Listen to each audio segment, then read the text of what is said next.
If you make your mind up, tell me you're made to die young. Selfish, I'd hate to find love. Is there missing pieces in your memories? And if it isn't me, that makes us enemies. House, if you make your mind up, tell me you're made to die young. Selfish, I'd hate to find love. In between it is the missing pieces of your memories. I can't forget a thing. Wishful thinking, hope I live to see it. And I miss a beach, she's skirting Venice beaches. And let my life get back in motion. Says she stay long as I'm open. Says the golden, numb the pain, give me disclosure. Novocaine, I know the odor. I know fame's not gonna hold her. Entertain before October. Should've known, I should've known her. A house if you make your mind up. Tell me you're made to die young. Selfish, I'd hate to find love. Is there missing pieces in your memories? And if it isn't me, that makes us enemies. House if you make your mind up. Tell me you're made to die young. Protect your peace, be like a second Jesus. But don't let me think nothing could get between us. Tries to peak for like the second week. And left on red for weeks, at least the sex was decent. Hold it in my brain, a familiar odor on her shoulder, Novocaine. Both of us got sober, we got closer, so it's strange. So when we get older, we'll be noticing the changes. Hope that you're okay, and I know that it won't change shit. Ulcer on my brain when it's close to where the veins sit. And heart and mindless, you can start with trying this apartment light. And in the darkness, I've been stuck. A house if you make your mind up. Tell me you're made to die young. Selfish, I'd hate to find love. Is there missing pieces in your memories? And if it isn't me, that makes us enemies. House if you make your mind up. Tell me you're made to die young. Selfish, I'd hate to find love. In between it is the missing pieces of your memories. I can't forget a thing. Wishful thinking, hope I live to see it. And I miss a beach, she's skirting Venice beaches.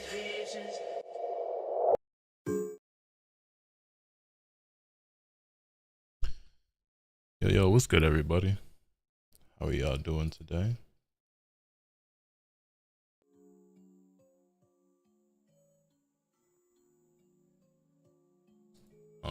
Give me just a second here. Yo, Slushy Boy, RJ, Kinshinog, what's good? Alex Foxhead, Night Dragon, the community. Lotus, I didn't know you were black. But anyway, I don't know why or if it's just me, but it seems like even offline battles for connections seem like it takes longer to load ever since the update. I haven't been playing the game, so I wouldn't really know. Yo, Slippy Steve, thank you for the 29 months, man. I greatly appreciate that.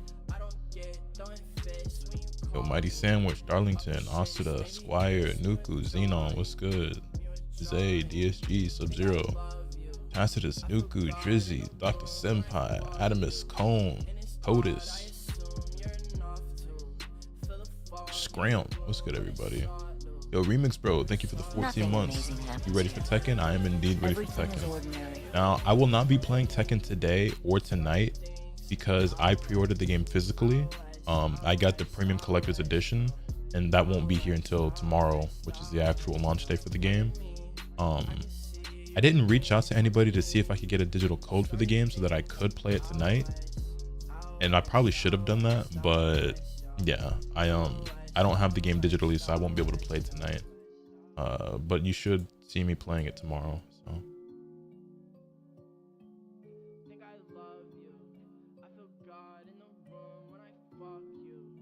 This might be a bit of a short stream just because I know there are other people who have the game and they'll be streaming.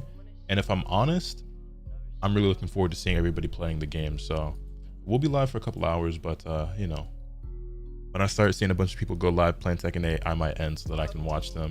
You know, that's something that in the past I've struggled with, and it's something I still struggle with to this day, is that I understand that for a lot of you guys, I may be your favorite streamer. And even if I'm not your favorite streamer, I may be a streamer who you really enjoy. And so you look forward to seeing me stream whatever it is. And you probably wish that I would stream more often. DSG Xiaobong, thank you for the 9 months. I greatly appreciate it. Did you see the new TGO rank for Tekken 8? It's called Tekken God of Destruction. I did, and it looks sick. But I'm one of those people, like, I enjoy watching other streamers just as much as I enjoy streaming, right?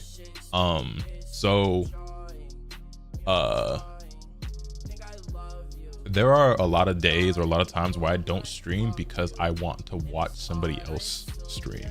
You know what I'm saying? And it's kind of fucked up when you're a streamer. It's like, damn, because I do be feeling guilty at times. It's like, I should be live right now doing the exact thing I'm watching somebody else do. I'm very guilty of that. You gonna watch speed kicks? 100%. I fucking love speed kicks. That's the big homie. I'm looking forward to speed kicks, K-Wiss, Anakin, because there's a lot of people who have the game early, and I believe the embargo might be lifting today. And then there's people who, like, the game will unlock for them or whatever. Like I said, I don't have a digital copy, so I won't be able to play until tomorrow, but I want to watch people play. Saucy Sean, thank you for the 36 months, 3 years. Welcome back. I greatly appreciate it. And Echelon Gaming, thank you for the 5 gifted. Greatly appreciate that as well. Very, very kind, very generous. Thank you so much. Thank you so much. Nothing amazing happens here. Everything is ordinary.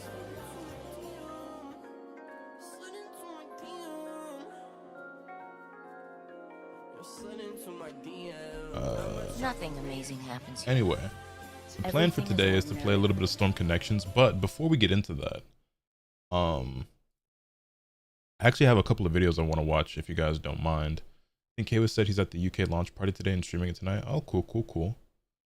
It was good, Zonk. I'm doing great. Hopefully you guys are doing even better. So I want to play some, you watch any Uni? I have been watching Uni. I've been particularly watching, like, I don't know if you guys know who Anya is, but I've been watching her because she plays Yuzuriha. And I watched Tatsu. I watched, who else was I watching? I watched a little bit of Sajam. I've been, you know, floating around a little bit, watching some gameplay. The game looks really cool. It looks really fun. I'm sure I would like it if I copped it, but it's just releasing at a bad time. I already have enough on my plate, and I just don't think that I would play the game a lot. So I'm just saving my money because it just seems like it would kind of be a waste for me to buy it. I don't know. Maybe if I catch it on a sale or something, I'll pick it up at some point down the road. But anyway, I have some stuff I want to take a look at. But I do want to play some Naruto Storm Connections with you guys a little bit later. Yo, Saucy Sean, thank you for the 1 gift. I really appreciate that.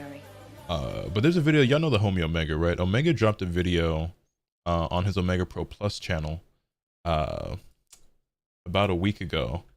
And I wanted to watch it. And it's a video that basically is talking about you know, why he supports piracy of games and so on and so forth. It's like, it's an interesting topic of conversation. I feel like it is kind of topical. It's something that's been being discussed a lot. I mean, it's always been a topic of conversation, but I feel like recently it's come up a lot.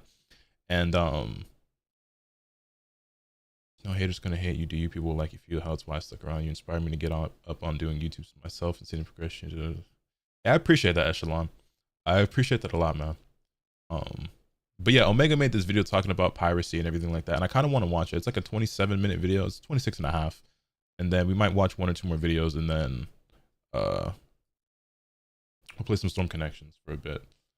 So go ahead and check this out, because I have a lot of thoughts on this myself, but I also have a lot of mixed feelings, and I know for the most part what his stance is, but I just kind of want to see what he says in this video. So let's go ahead and watch this together. Also, here's the link in chat for you guys, both on YouTube and Twitch, where you guys can go ahead, like, comment, subscribe, everything like that. Show the homie some support, some love. That would be greatly appreciated. But yeah, we're gonna go ahead and watch this.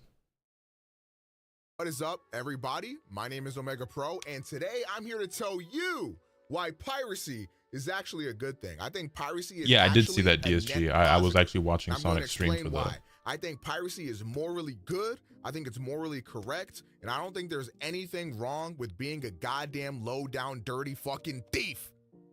That's right. I don't give a damn. Steal your shit, emulate your shit, pirate. Okay, I didn't realize that he was going to be this firm in this stance and this like this off rip, but I'm gonna hear him out. Your shit, I don't give a fuck. I think it's all very poggers. Nothing. Yo, in Vanguard, this thank you for the world 52 months. I greatly appreciate it. A little bit why I think that. So first of all, let me go ahead and explain what I believe to be the only way wherein pirating something is actually not very poggers. Oh, yeah, right. Not very poggers. The only time I think that pirating something would be a bad thing is if you are pirating from an indie developer, or if you're pirating a piece of software made by like one dude who's like uploading this on the internet or some shit. And in those situations, I think it's shitty to pirate.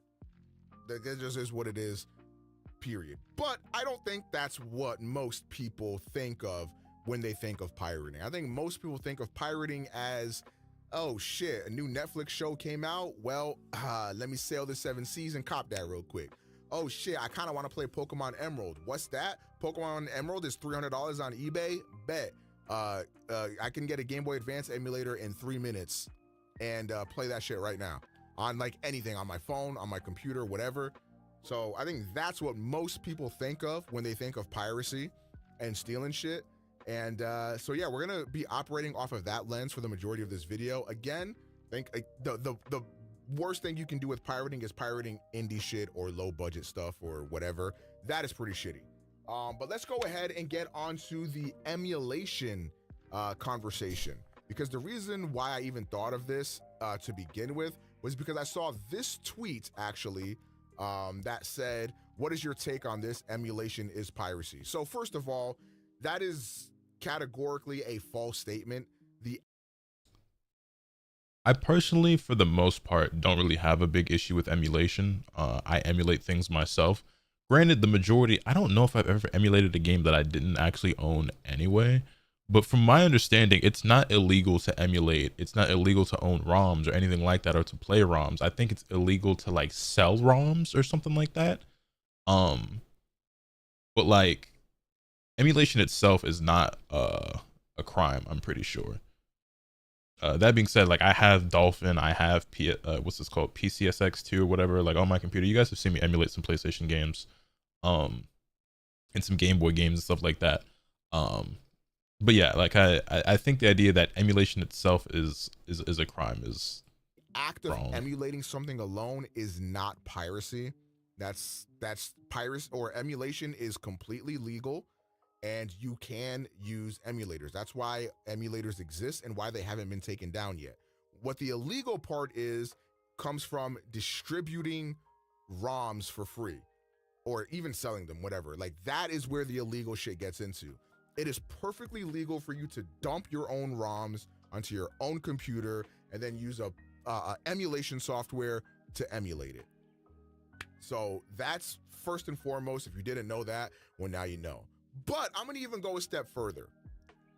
Even if you are using emulation illegally, which I mean, we would never do. But even if you were to do that, I don't think it's a bad thing. In fact, I think it's a good thing, because of the fact that these companies do not give a fuck about preservation of their media, okay? And that goes into like probably the biggest positive for piracy, in my opinion, is that it is pretty much the only foolproof way to preserve media and art and history in general, right? Here's my thing with that. I agree with the idea that emulation is a beautiful way to preserve games that a lot of these developers or big companies or publishers or distributors, whatever, don't seem to care enough about, right? It's not profitable to make these games regularly available, to renew these licenses or whatever the case may be. And that's why you see certain games get taken down from like digital marketplaces and stores and whatnot, like PSN or the Nintendo eShop, whatever. This is still something I have mixed feelings about, because on one hand, it would suck if some of these games are just lost to history, and people never get to play them or experience them or own them, whatever, just because they stopped making the game available. On the other hand, I also feel like we're not necessarily entitled to that. You know what I'm saying? It's not like I feel like we have like, oh, a right to have these games forever, or you know what I'm saying, or like we should always be able to play. But like realistically, it's like, you know, it's kind of fucking stupid. It's like we should be able to, you know, play a game from the 90s or the 2000s or whatever, and just because like a company doesn't see it as profitable anymore to keep that game available or you know, in distribution or circulation, doesn't mean that like no one else should ever be able to get to play it or experience it.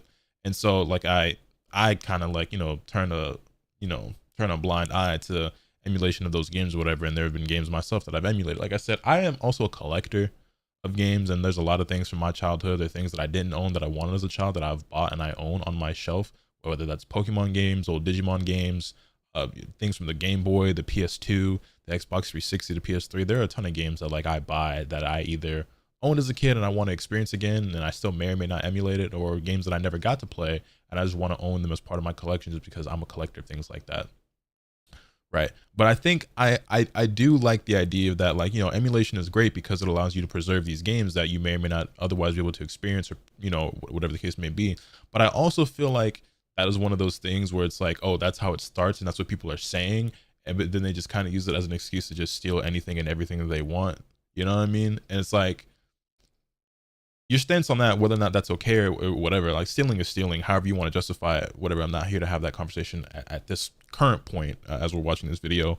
But I feel like I see a lot of people go around like, oh, emulation isn't stealing, it's about preservation of games or whatever. And then they go out and steal the newest Pokemon title or the newest Zelda title. And like, I got homies who do that. I know people personally who do that. And like, I'm not here to shame them or, you know, say whether they're right or wrong, or, well, I mean, it's stealing is stealing, so it is kind of wrong. But I'm not here to be like, you shouldn't do that and this is why. But it's just kind of one of those things where I'm like, yeah, you claim that it's for this reason, or that you're being like righteous or whatever, but it's like, nigga, you just want to steal shit, which is like, and I would respect people a lot more if the people who are just upfront about it, just like, yeah, I yoinked that shit, I respect a lot more. You know what I'm saying? And that just goes for everything in life. When somebody's just upfront and honest about their intentions of what they're doing, whether you agree with it or not, it's just a lot easier to respect and understand. You know what I mean? But anyway. So let's say, for example, you are a big F-Zero fan and you wanted to play F-Zero right now. What the fuck are your options to playing F-Zero from the GameCube right now? The other thing is too, and I'm sure he's going to address this in the video, is that like, you don't harm Nintendo by emulating Pokemon Yellow. You don't harm whoever by playing a game from the 90s, because like, they can't make money in any way, shape, or form from you playing it anyway. If the game is not being sold physically anymore, which most of these are not, unless they get some sort of remake or remaster, if you can't buy the game digitally, which in a lot of cases you cannot, because these games or these developers or companies, whatever, are not renewing the licenses to keep these products available online, whatever the case may be, then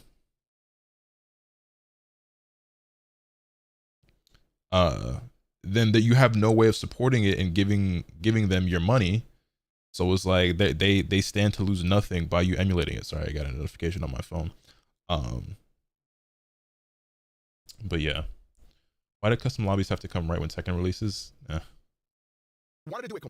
So you view it as only the two sides of wanting to preserve the media and people who want to steal it? No. I'm just saying there's more to it than that. Those are just two perspectives I'm giving. Completely legally, you would have to go on eBay, get a GameCube, find an upscaler or something to work to make that GameCube playable on your monitor or your TV, and then also get the F-Zero GameCube game. We're talking hundreds upon hundreds of dollars in hoops to jump through just to go ahead and play a game from your childhood or whatever. Or we can talk about if you want to play Pokemon Emerald. Like, what is your only way to play? Case in point, right? What is it? Pokemon Heart Gold and Soul Silver. I've never played Pokemon Heart Gold and Soul Silver, right? My favorite generation of Pokemon is Generation 2. My favorite Pokemon game is Pokemon Crystal, right? Along with like XD Gale of Darkness and Coliseum on the GameCube, because those games are fucking incredible. But I never played Heart Gold and Soul Silver. I never owned a Nintendo DS, so I never got to play that generation of Pokemon games. I don't know if you guys know this or not, but Pokemon Heart Gold and Soul Silver are literally hundreds of dollars on the resale market. You know what I'm saying? Like if you go on eBay and try to get those games, they're pretty fucking expensive. Not only that, but Nintendo benefits in no way, shape, or form by you buying those games from, you know, some random seller on eBay or on fucking Mercari or whatever random website, or even at your local, you know, swap meet or flea market or whatever the case. You know what I'm saying? So it's like, okay, do I spend however much it is for a Nintendo DS, a few $100s for a physical copy of the game that, you know, may or may not even be fully functional or authentic, and in some cases that's a whole other can of worms in itself, or to just emulate it for free? And in that case, it's not even like, you know, I'm trying to steal this from Nintendo. It's like, bro, like Nintendo doesn't make the game available for you anyway. You can't buy it directly from Nintendo anymore. So like, how you can't support it in that sense at all if you wanted to, you know what I mean? So a Pokemon Emerald. Well, yeah, the games you themselves have to cost go more ahead than the and get DS a itself. Game Boy Advance SP. Yo, Ken, thank you for the raid. I greatly Like, appreciate that. Pretty shoddy condition, to be honest. But even if you find a good condition one, okay, boom. Oh shit! Now you can go ahead and say, hey, let me go cop me a Pokemon Emerald. Well, good fucking luck. Pokemon Emerald goes for like $150 on eBay. Okay, so now you're talking about spending $150 for a game that came out in like 2006 or whenever the fuck Pokemon Emerald came out. You know what I'm saying? Like, this is just unfeasible. And Nintendo refuses to preserve these games. And it's not only just like, it's not just a thing of like, oh, I feel entitled to be able to play this game. It's like Nintendo literally doesn't make it possible for you to buy that game legit. If Pokemon Emerald was on the Nintendo eShop, you'd have more of an argument there. But even with that being said, a lot of re-releases for games are worse than the original versions. Like those Mario just games. Straight up worse. This happens time and time again. Also, what Scoop said is true. A lot of times when they do sell you a remake or a remaster, it is literally just running an emulated version of the game anyways, right? So all you're doing is you're supporting them for being lazy as fuck. You know, what Rai says here is also true. The Mario ports are just categorically worse than the originals. So with the Super Mario 3D All-Stars collection, doing good, Ken. Hopefully you're doing great. Hopefully you had a good stream. That version of the Switch is like the worst version of Mario 64 you could possibly play. Okay, because first of all, Mario 64 was made to be played a certain way on certain controllers with gated sticks or whatever. Now, granted, they sold you those Nintendo 64 controllers so you could do that, but just the version of the game in and of itself is just worse. First of all, it's the Shindu version, which patches stuff like BLJs and has a lot of other stupid fucking changes that they made to that game. And it runs like shit, it looks like shit, it sounds like shit, it's just shit.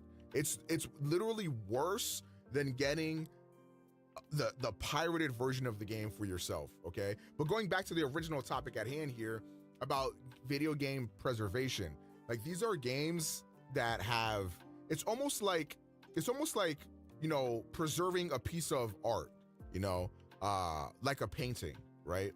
So in that instance, you know, these are things that have changed. What's this video about? Basically like piracy of video games. History in general. And video games are an art form.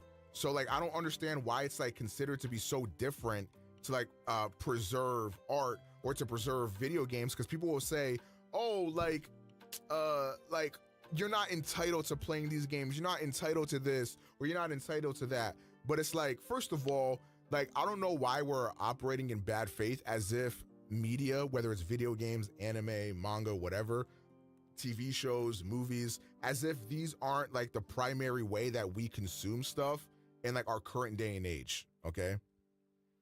So I think that is a bunch of bullshit off rip. And secondly, when it comes to preservation, if a company wants to, they can just like stop selling you shit or not make that thing or not make that game or that movie, that show, that anime, that manga accessible anymore. And it's lost to time. You know, we've seen this happen time and time and time again. Who members on the Xbox 360, there was that Scott Pilgrim game that due to licensing issues got pulled from the Microsoft store.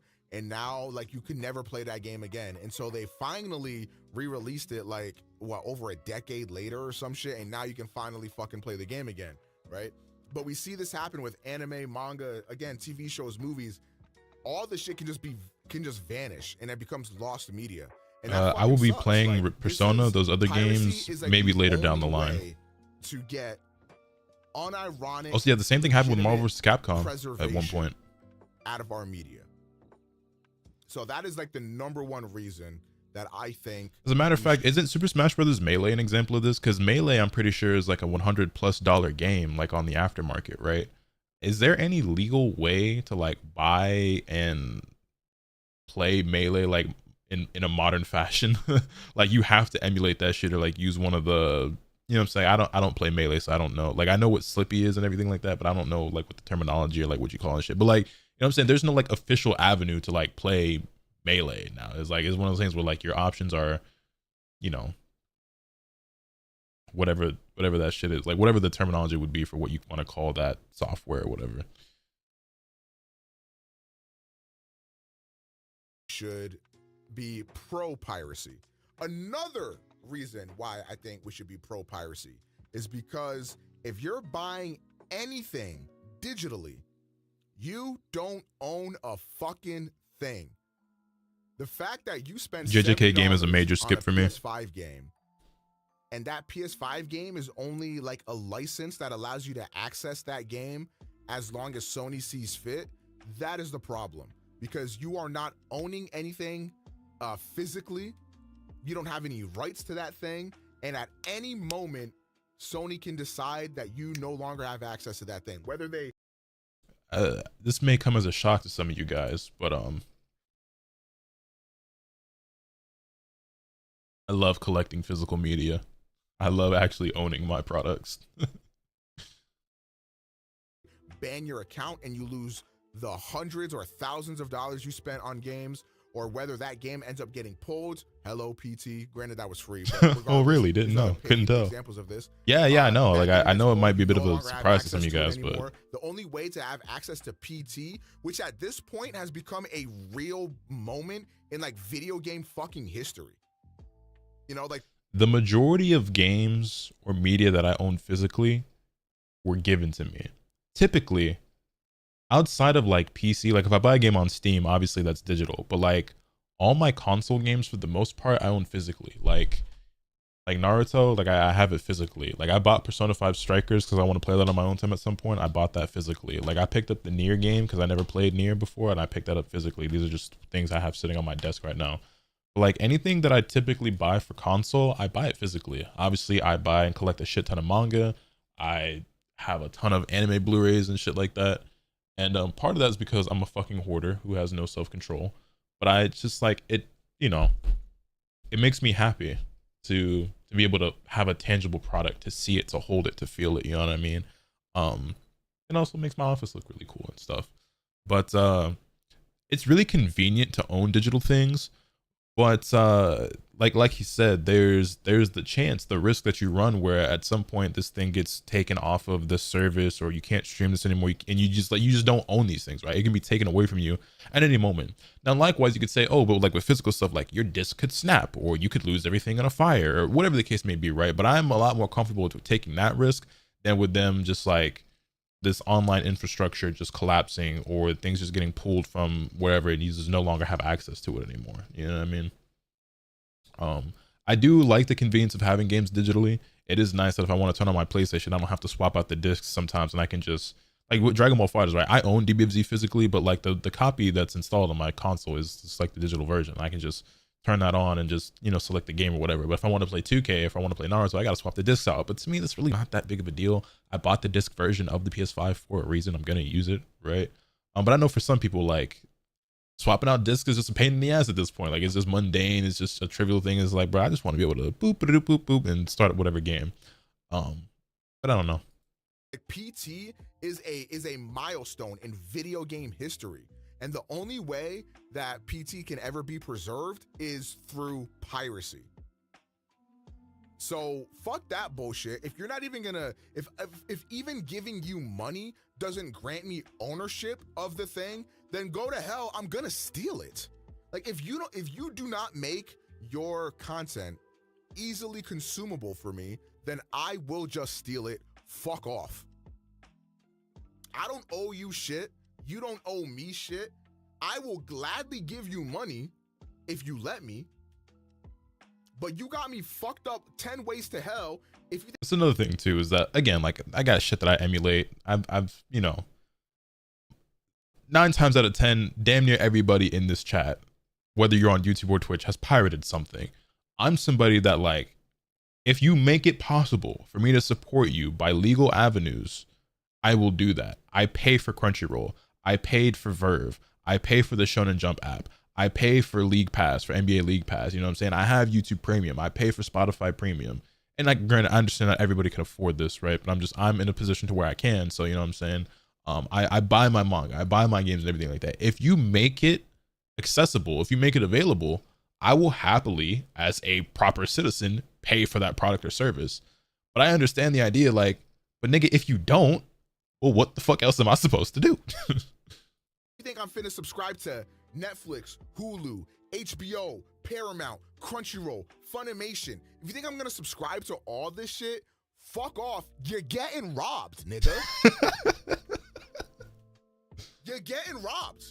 I don't give a shit. Because the thing is, y'all keep increasing prices and giving us worse versions of what You're we're getting paying robbed, for. nigga. Did you know that you pay $25 a month or however much for Netflix on 4K?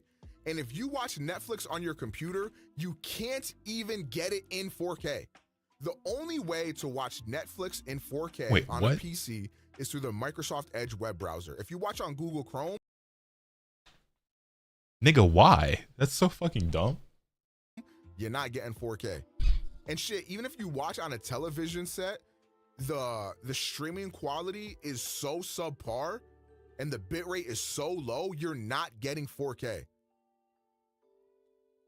You feel me? So, like, you're literally getting fucked by paying for that shit. But you know what I can do with piracy? I could watch that shit in 4K HDR on my TV. Get fucked. The hell? Yeah, Blu-ray quality is incredibly, in orders of magnitude, higher quality than something on streaming, right? But of course, with physical media like Blu-rays, I mean, those are being phased out. I'm pretty sure Best Buy is no longer carrying Blu-rays or DVDs, and they're like selling their whole entire fucking stock of Blu-rays or whatever. I didn't know that. You know, as we move into a hyper, if that's the case, they're probably selling a lot of shit really cheap. I should go to my local Best Buy and see if they have any anime stuff that they're selling like dirt cheap just to like liquidate their stock. This is news to me. Granted, this has probably been going on for a minute now, and I'm probably like behind. They probably like sold out of most of that shit, but a hyper digital market as we move into just being a digital society in general, like that physical media loses a lot of its relevance. But the problem is that there's no way to get that preservation in any other way. It was good, Van. It would be one thing if I spent, you know, it's a pretty recent happening. 10, you should 20 check. bucks I legit might go today then, if that's the case. Because Best Buy sells like a lot of anime stuff. So if they're actually liquidating all their Blu-rays and shit, I might, you know, swing by and see what I could pick up. So I didn't know this was a thing. And I assume that other companies might be following suit, which sucks. But that being said, me being the nigga that I just out of curiosity, I just went to their website and I just typed in Blu-ray, and I'm seeing stuff that's like normally like 40, 50 bucks. Like this, granted, this is a terrible movie from what I hear, but like Thor Love and Thunder, it's like on sale for $10. It's normally $35. Like Black Panther is like normally a $40 Blu-ray. It's on sale for $10. Like, yeah, they're actually, hold up, wait a minute. Should go pick some stuff up. For sure. Whatever on a movie, and then I got like a full like MKV file of like a 4K like 12-bit HDR file for that movie that I just purchased. That would be one thing. But you want me to go on Amazon Prime, spend $9.99 to watch a movie and have it be stored in my Amazon digital library, but if I try to watch it on my fucking computer, I get a fucking like low bitrate 1080p stream of that? Go fuck yourself. Like, I'm not doing that. You know what I'm going to do? I'm gonna steal it. That Thor movie should be free with an apology inside. If I don't even have the ownership of the thing, that you're gonna get fucked. And that leads into another aspect where the pirates very often get a better experience than a paying customer. The fact that That's the thing that fucks me up too. So here's the thing, right? As previously mentioned, I pay for NBA League Pass. As most of you are aware, I'm a pretty big basketball fan. I watch basketball basically every day. I'm constantly listening to podcasts, other people's like videos. I play a lot of 2K. I love basketball in the NBA. I pay for League Pass. That shit kind of sucks dick sometimes. I'm not gonna lie. And I may or may not frequent a certain place that may or may not require me to pay for it in order to watch games, just because like there are rules and things in place that don't make, like I don't have a TV, I don't have cable, right? I pay for the streaming services, but sometimes that shit just doesn't work.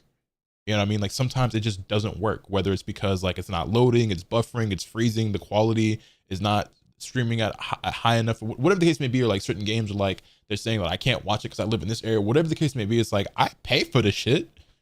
Sometimes this shit just don't work. And it's like motherfuckers who is just like pirating these games or like watching it on illegal streams on a daily basis get a better fucking experience than I am. Like, type of shit is this?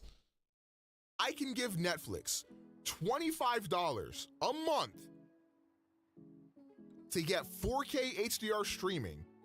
But then when the new Stranger Things comes out, I put that shit up on my Google Chrome browser, and I'm getting a low bitrate 1080p stream of that. But the motherfucker that just waits 5 minutes for somebody to rip the entire thing and upload it to the internet gets that shit in full 4K 12-bit HDR. He gets a better experience and he didn't have to pay anything? Yeah, motherfucker. Yeah, motherfucker. You know what's gonna happen? You know what's gonna happen? You're getting robbed. I'm stealing. Because pirates get a better product most of the time. And we can bring it back to video games. Let's talk about how video games have a horrible DRM. This is actually a pretty good example too, because as you guys know, Pokemon Scarlet and Violet, most of you are probably aware if you're not, but let's just go ahead and talk about it real quick. Pokemon Scarlet and Violet came out. I never even finished the game. I kind of want to go back and play it at some point, but those games ran like absolute fucking garbage. The people who stream is exploding. Wait, really? Everything's normal on my end. Can you guys hear me?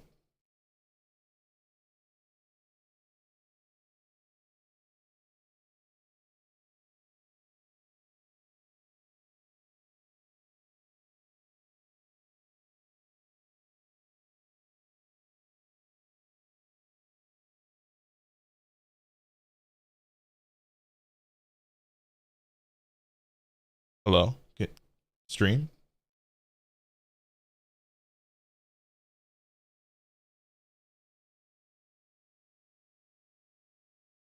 Uh,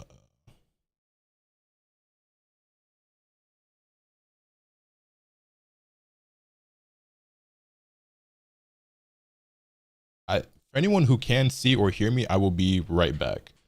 Let me go check something.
Nothing amazing happens here. Everything is ordinary.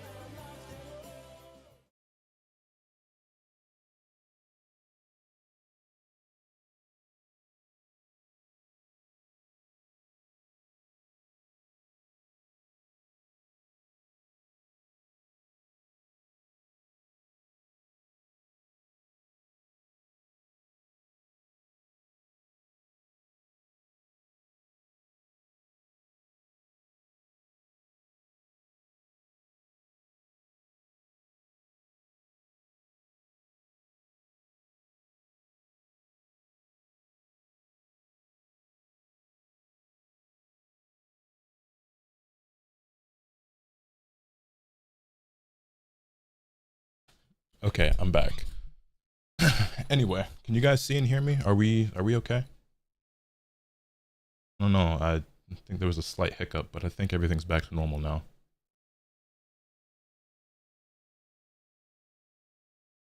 Seems it's several minutes behind. Yo, one in chat when you hear me. We might have that issue where everyone's like way behind now. But not the end of the world, but it's just kind of annoying. Because there's no real way for me to fix that other than just restart stream, which is kind of a pain in the ass to do. Also, judging by the amount of time it's taking for me to see these ones, yeah, you guys are behind now, but it's fine. Okay, I'm only just now seeing PK put a 1 in chat. It's yeah, there's a decent little amount of delay there. Some of you guys can try refreshing to see if it catches you back up to speed, but it is what it is. It's not too terrible. Anyway, going back to what we were saying, what I was talking about. Damn, actually, what was I saying? What were we talking about? Fuck, what was the last thing y'all heard me say?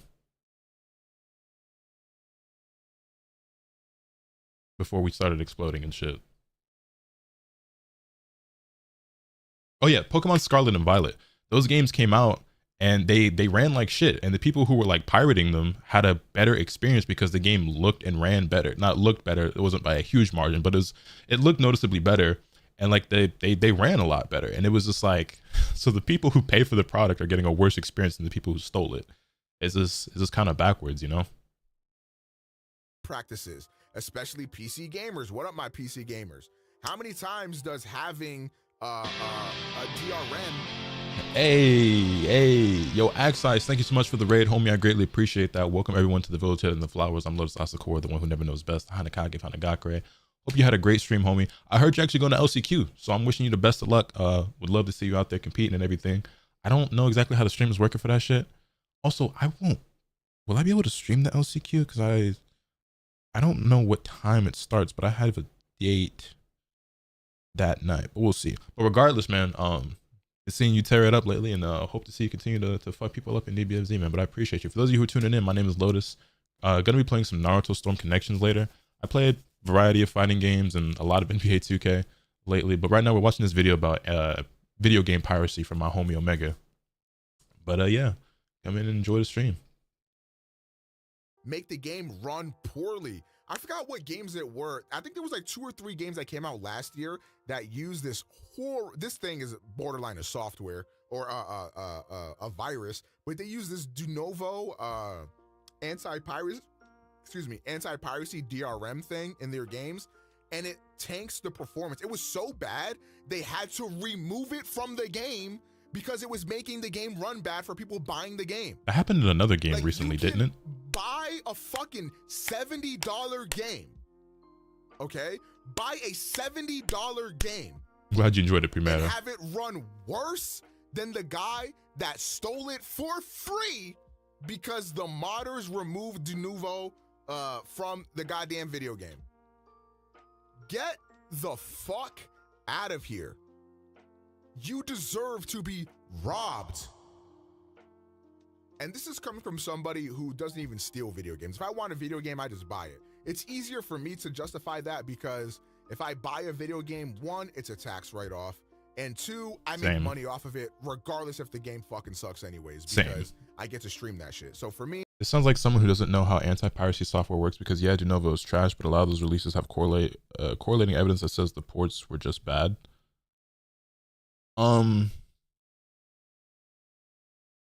I am not informed enough on the topic to speak on it, so I just take it at face value.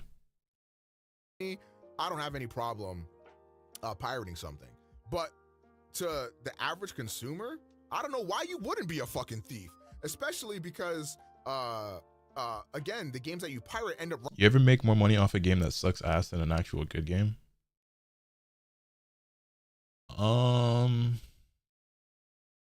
What are some games I've played that were actual fucking garbage? I mean, there are several games I play that I don't think are very good that, you know, I've made money off of. Like, I stream 2K a lot. I don't think 2K is a very good game, but I enjoy it because I really like basketball. And since I stream it a lot, I'm making money off that a decent amount.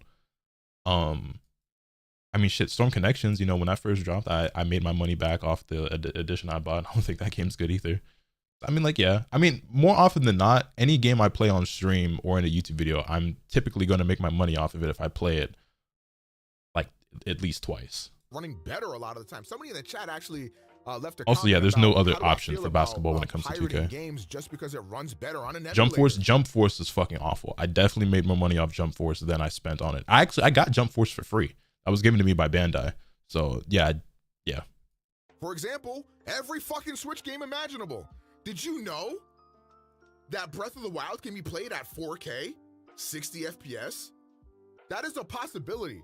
But because Nintendo made a low-powered console, which I think the Switch I'm pretty is sure an it was awesome PK console in general, but you know, the games are being held back by being on that console. That's just a fact. Well, if you just fucking pirate it, it's not a fact anymore. And then furthermore, like Nintendo will have games that are 5-6 years old, still $60. Mario Kart 8 Deluxe, I'm pretty sure is still $60. Sometimes it'll go on sale for like $40 or something like that. But that is a game that came out on the fucking Wii U. And they're selling it for $60 still. Tears of the Kingdom, they increased the price to $70 for no fucking reason other than the fact that they could. Just because of the fact that they could fucking do that shit, they did that shit. And people still paid for it. Look, it's a great game. I think Tears of the Kingdom is a masterpiece. It was a phenomenal game. I really want to go back and beat it one day. But that doesn't stop the fact that Nintendo, and not only Nintendo, but every single company is constantly anti-consumer. You know, so if you're gonna not respect me, if you're gonna say fuck me, I'm going to say fuck you. It just really is that simple. That's fair. If I can get a better experience by pirating, I can actually own the thing legitly by pirating, I can preserve it by pirating. What the fuck are you offering me for my $70, for my $20, for my $40, for my $50? What are you offering me? You're not offering me jack shit. So you will be getting robbed. I started robbing, like, I'm not gonna say exactly what, but let's just say I started thieving myself a lot more in the past few months, and it's just a better experience. You know what's crazy? Even pirating something at 1080p, and I stream it too. I don't even download that shit. I just stream it at a 1080p quality, and it looks in orders of magnitudes better than it does on Netflix on my big ass TV. Get the fuck out of here. Get the fuck out. You are getting absolutely robbed. And this is gonna lead me to my final point of this video. And this is something that I genuinely believe in. And I'm gonna bring up I bring this up every time we talk about this. But piracy can also lead to a legit paying customer as long as the service you provide is worth it. As long as it's That's definitely a case I've heard a lot of people make before. I don't know what the turnover ratio actually is to somebody being a pirate into becoming a paying customer. But that's definitely an argument that I hear people make a lot.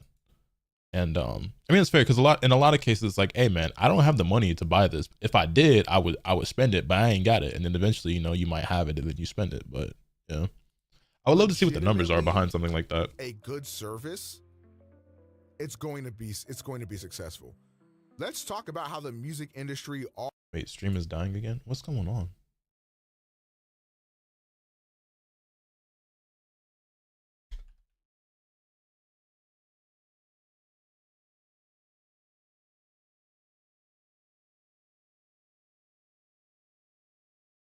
See, the weird part is that like nothing, like my bit rate is normal. My frame rate is normal. My CPU usage is normal.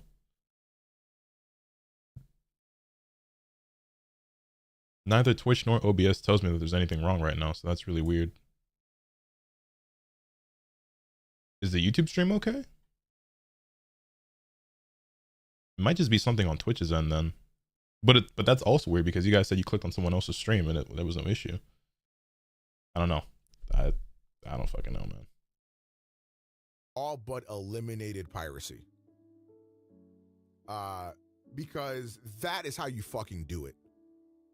You know, with Spotify, Apple Music, Tidal, Deezer, whatever the fuck, YouTube Music, whatever you use, any song you could ever want is available for like 10 or 15 bucks a month on whatever platform you want to use it on. There's no dumbass exclusive bullshit.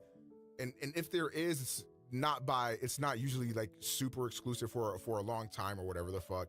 Like I think there's been like a Jay-Z album or like a Kanye album that was exclusive on Tidal for like a day or a week or whatever the fuck. But regardless, like that doesn't happen anymore anyways. But they have all but just eliminated music piracy, because why go through the effort of managing a library and why go through the effort of managing a library and downloading Say one when you see this? Well, when there you can go. just look up the song on Spotify or Apple Music and get it immediately within seconds. It's just a better. Do you run option OBS's admin when you launch it? Not every piracy. time, but I should be doing it every time, huh? It's still not foolproof. Sometimes I because just you forget to do it. Still don't own shit. You know, you still don't own shit. But the positive is that if you do buy an album through iTunes or however the fuck you can still buy albums digitally, you still get the MP3s sent to you. So you own the album digitally. You could put them in a hard drive somewhere. You could burn them to a CD. You could put them on a USB drive. You could do whatever the fuck you want with those files. There, you have the files. So you can do that. You know, so at least in the music industry, you still get to enjoy all that shit, you know? And music is just so far ahead of every other industry when it comes to this type of stuff, because they have all but eliminated that. Now, video game piracy has also gone way down recently. And I think that's mainly because of the fact that, you know, they have just a lot of DRM in video games. So we're way behind. Sometimes it takes like weeks to crack a brand new game. It's like very hard to crack new games. So like that kind of fucking sucks. But you know, with like movies and TV shows, like I'm sorry, you guys are nowhere near close enough to solving this issue. Your shit will continue to be robbed until the end of fucking time. Because the fact of the matter is, a big reason why the music industry was able to do this is because realistically, I need to restart the Twitch stream. Like 3 or 4. I can't just restart one or the other. I have to music restart both. That's the problem. You know, these music groups or these music labels or whatever pretty much own all of the music ever. You can actually have it auto launch as admin. Right click on the OBS icon on desktop properties and the shortcut tab, select advanced, check the box next. And as administrator, select okay, select apply. All right, bet I'll do that right now. I mean, obviously it won't apply to this current stream, but that'll be useful for the future. Properties, shortcut tab, advanced, as administrator. Oh, I actually already did. I did already do this. I'd completely forgotten that I'd already set that up. I didn't hear you read that comment till just now. Bro, what? Why is it like this? I don't understand. Whatever, man. I'm just gonna live with it for now. You know, so they got to get 4 motherfuckers to agree to like upload their shit. But what if UMG decided to make their own streaming service and you could only get UMG music on that streaming service? Or like RCA did the same thing. You know what I mean? And now we have to get different music services for different artists that we want to listen to. We would all start stealing music again because it would just be worse.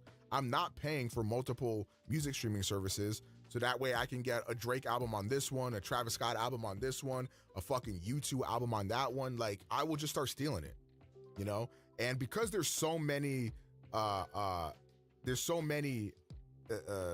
much business involved with TV shows and movies and all that shit, like they can never consolidate and have a majority of their shit be on a majority of platforms. They're always going to want to put it on their exclusive shit. But what that's going to lead to is like, we're not going to be spending all of this money on these services every single month. we're just going to start robbing you. It really is that simple, you know? And I think that's where there was we're an at right NFT now. Earl Sweatshirt album.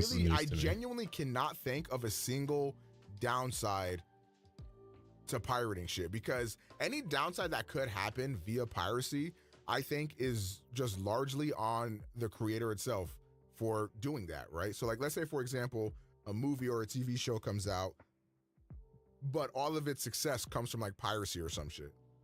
And now they don't have the funds to make a second one or to do more or whatever the fuck. It's really going to depend on the circumstances of why that happened, right? So for example, let's say a Netflix show comes out and for some reason it gets pirated by everybody, but nobody watches it on actual Netflix. I think that would be on the fault of Netflix for starting to... Netflix is like a horrible service. Again, I keep talking about it. $25 a month for like 4K, and you don't even get 4K on the majority of devices that you watch on.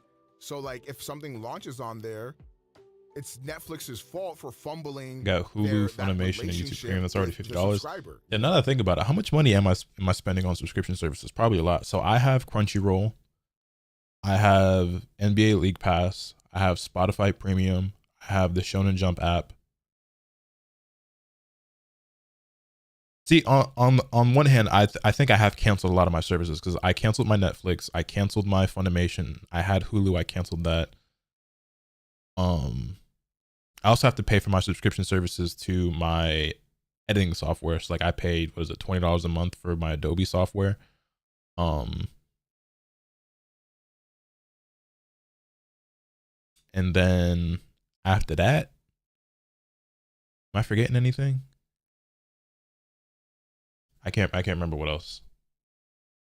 And regardless, I don't think that would happen anyways. I think a lot of people still have like Netflix subscriptions and shit. And I think we see that shit all the time on like TikTok and Twitter when like a new show or movie goes viral on Netflix and people start watching. They always watch it on Netflix. So I don't even think that's like a real thing that happens. And I don't think there's any evidence. Patreon, I don't have any Patreon subscriptions, I don't believe. Being the reason why something doesn't make money, or the reason why something doesn't get a sequel or get a season 2 or whatever. Unless I'm not remembering something in particular, I don't think that's ever been the case in the history of anything. So yeah, again, I'm doubling down. There is no downsides to pirating. There's only upsides. You know, fuck these companies, fuck these corporations, fuck these license holders. Adobe are people you should be stealing from. Fucking us over. Well, what makes you say that? Because you're gonna start to get fucked. You gotta pay a subscription for the editing software. Yeah, I don't remember. I don't know if you can just straight up buy those things anymore. I think you have to get a subscription service unless you steal it. Maybe you can, but I don't know. It's just easier for me. Honestly, it's just more convenient and it's easier, and I write it off of my taxes, and it's like it's shit that I use every single day. So I just pay for it. You know what I'm saying? And it's like I was saying earlier, like if you make it easy for me to just do it legit, then I will. You know what I'm saying? Like in the past, like before I was a full-time content creator, I had all these softwares. I didn't pay for that shit. I pay for it now because I do this for a living and it's easy and I write it off of my taxes and it's convenient and I can afford it. But like I started using Sony Vegas when I was like fucking 12 years old or some shit. You know what I'm saying? Like, no, I didn't have $500 to pay for that software. I stole that shit.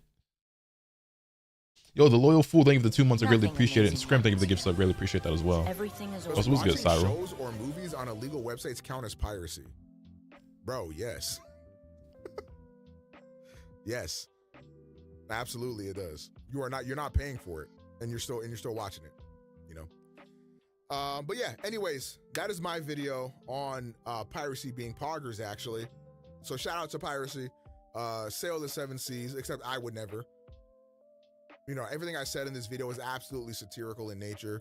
And this was actually a comedy bit for my upcoming comedy special in which I would not give a fuck if you pirated. Okay, thank you for watching. Peace out. I'll catch you in my next video.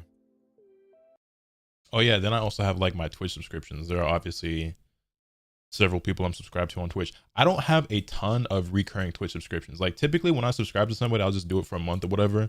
But there's only like a very select few of people whose subscriptions I actually like constantly renew every single month. And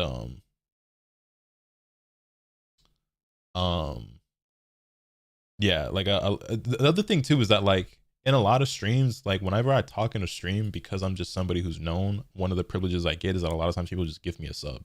Like I have a lot of gifted subscriptions to all the homies and shit, because like when I pop in chat, people like, oh, Lotus isn't subbed, and they give me a sub. Yo, Xavier with the 69, welcome back. I greatly appreciate that, homie. Thank you very, very much. All right, that was a 27-minute video that took us like almost an hour to get through. It feels like. Has some other things I want to take a look at, but since I said this isn't probably going to be a super long stream anyway, let's just get into some games, shall we? You got any viewers who want to play Naruto Storm Connections with me? I haven't played it basically since like the first couple weeks the game was out, so I've kind of forgotten how to play it, but we gonna see. Yo, Scrim, thank you for the gift sub, greatly appreciate it. Everything is ordinary. Oh shit, speaking of. As a person that's normally doing the reacting, it was weird being the person being reacted to. Thanks for watching it. Oh no, oh shit. I didn't realize he was here. No, for sure. It was a great video, man. It was a great video.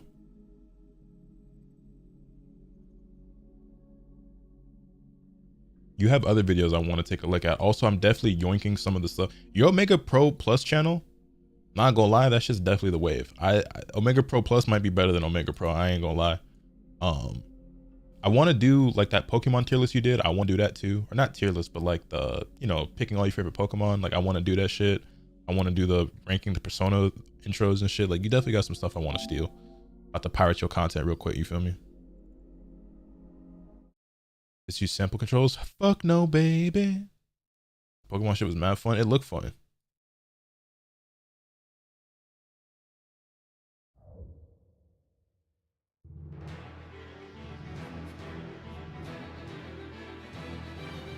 Ready for Tekken 8 later tonight? I will not be playing it later tonight because I bought the game physically, and my collector's edition won't be here till tomorrow. But I'll be watching people play.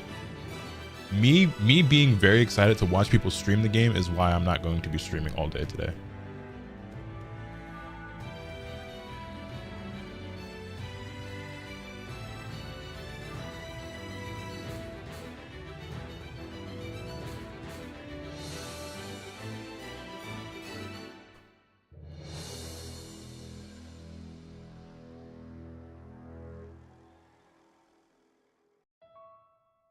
Omega being a trendsetter, I think Omega's a great content creator.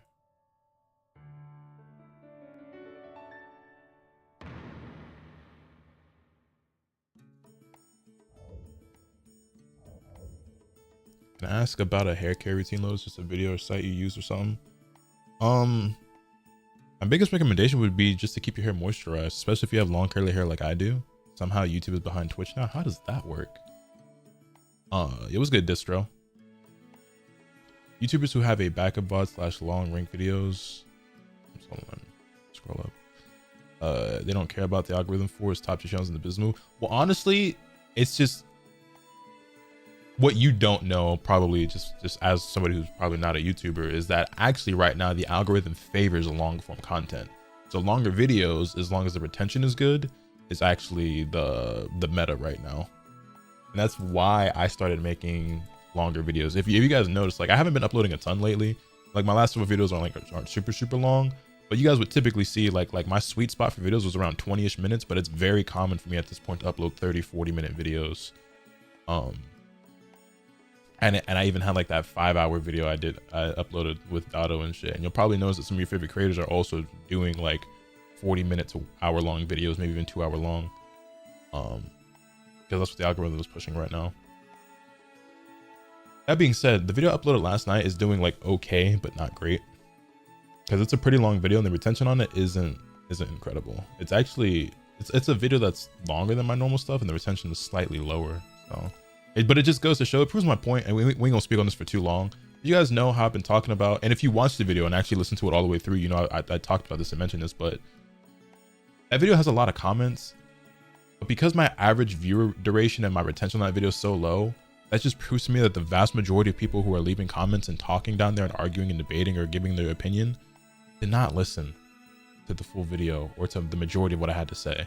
I can see that the majority of people did not listen to even 30% of the video. You know what I mean? It's like people just want to argue. You see that main man got to make a beginner guide for Tekken 8 on Bandai's channel? No, I did not, but that's good for him.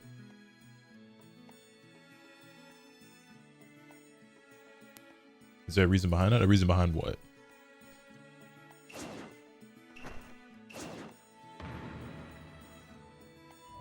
Just finished the video before I popped in here. What'd you think? Like these rant videos? It wasn't even really supposed to be a rant per se, but I'm glad people are enjoying it. The discussion videos, or whatever you want to call them, have been more enjoyable to make than the gameplay videos lately.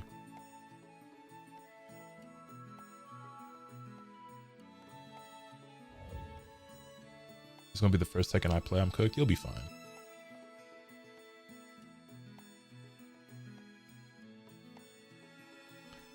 Anyway.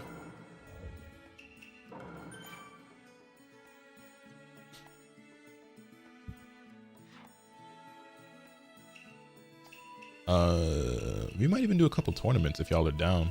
Do I even have people in chat who want to play? Or am I just playing against randoms today? I think the start of the video tonally is very different from the end, which is why I think you're getting the comments you are.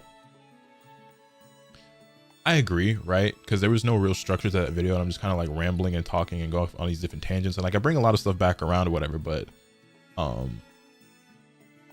be that as it may, I'll just be a little transparent with you guys. I don't normally discuss like these specific numbers and shit like that, but for the sake of the argument, not argument, but for the conversation, that video is 39 minutes and 15 seconds, right? My current audience, my current average view duration is 8 minutes. That means the majority of people on average are watching less than 25% of that video, less than a quarter of that video, which, given the circumstances and the topic at hand and everything like that, you know what I'm saying? It's like the video's performing okay in terms of comments, likes, and views, but the retention is pretty bad. You know, I'm somebody who I would expect to see like 15 minutes as the minimum on that video. You know what I'm saying? So, but it just goes to show that when I talk about things like this, people don't actually care. Well, there's a lot of people who don't care about what I have to say. They just care about what they have to say, or what their opinion is. You know what I'm saying? They're not listening to converse. They're listening to argue or to debate or to respond. You know what I mean? There's a big difference between listening to somebody to actually hear them out, hear what they have to say, and have a conversation about it, versus like you heard something that's like, okay, I don't care about the rest of what you have to say. I have something to say now. You know what I mean? Or I want to talk back. And I feel like that's a lot of what I've been getting lately. Especially since at the end you were talking about how you feel misunderstood. Yeah, and that's something that like I damn near feel like I wanted to put that at the beginning, but it is what it is. There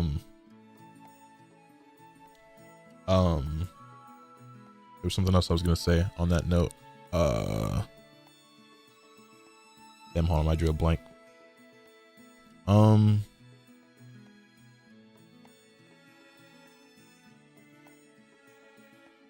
it, I slipped my mind. I'm sure it'll come back to me.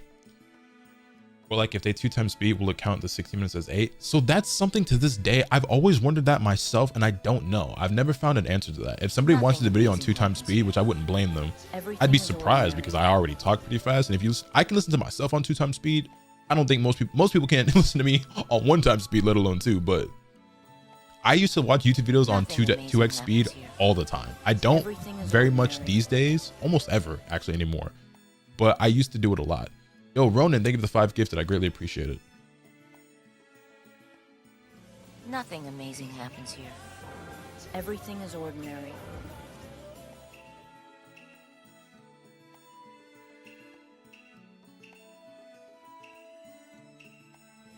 Nothing amazing happens here. Everything is ordinary.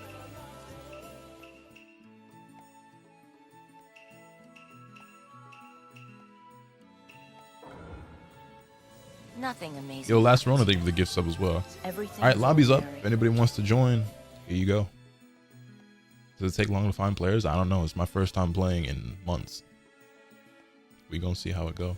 Nothing amazing happens. Have you ever here. played Honkai on Everything normal after is playing it ordinary. double? That shit looks in slow-mo? Yes, I have. And yeah, you're right.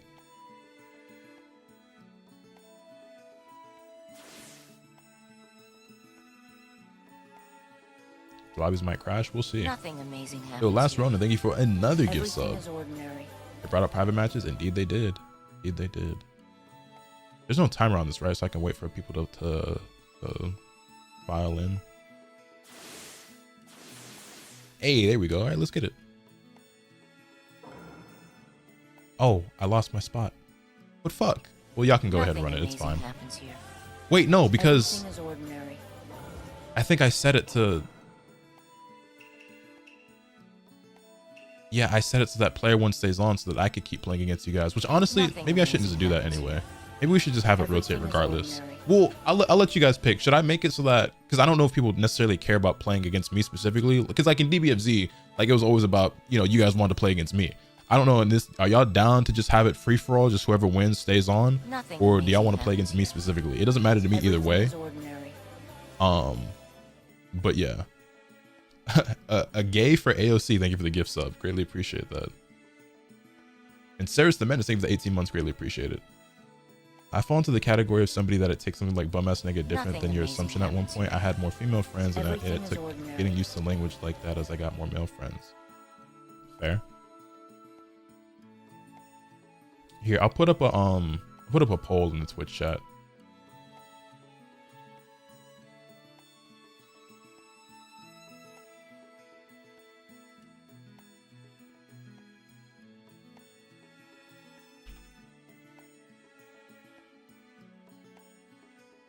All right, poll in the Twitch chat. Actually, I can put one up in the YouTube chat as well. Also, Kai, what's good? How do I do this again?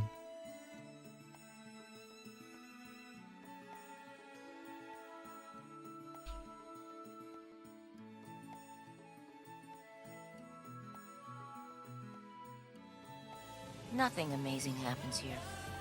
Everything is ordinary. Last Ronin, thank you for another gift sub. Why the fuck did coffee make me sleepy? I don't know, that shit backwards.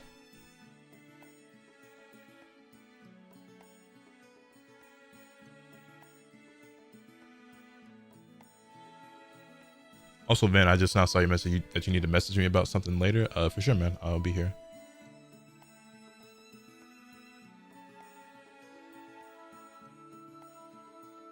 You ever play that old Killer Kill Arena Fighter? I think I tried it out once, but I didn't really care for it much. I don't remember if it was a beta or a demo or what, but I didn't really think it was that great. Ronan, thank you for another one. What's this poll looking like?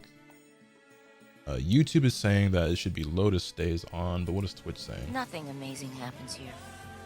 Everything is Twitch is also saying it should be Lotus stays on by a few votes. Okay, we can set it that way. In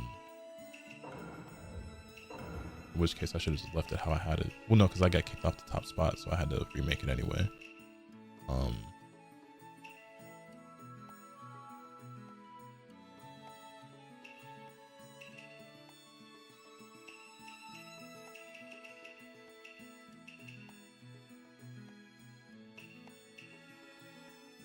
didn't even realize this was a setting. Why would you want to play it in 30? Unless this is one of those games where the shit just runs way better in 30 instead of 60. You never play Pokken? No, I did not. I wanted to. I almost bought a Wii U just to play Pokken. My brother and I, when Pokken came out, we almost went half on a Wii U just to play it. I'm glad we didn't. Everything is ordinary.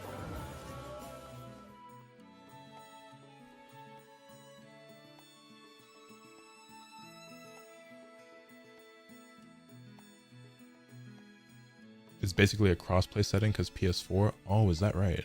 So if I set it to 60, PS4 players can't play? I didn't realize that. Can I change that then? No, you can't adjust the settings once you've already made them. Okay, well.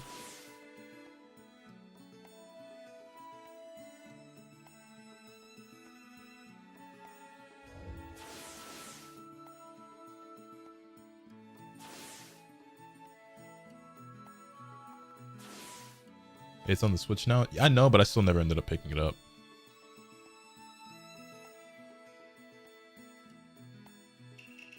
Wait, what?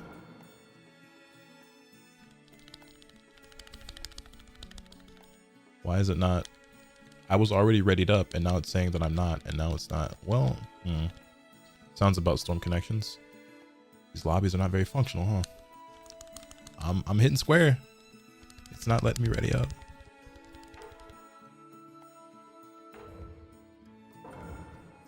Right.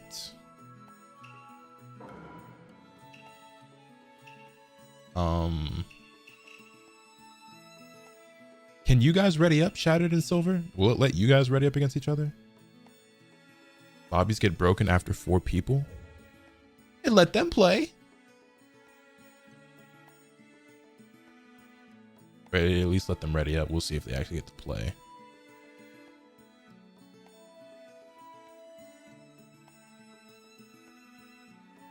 Four people, that's so whack though. 4 players is so lame.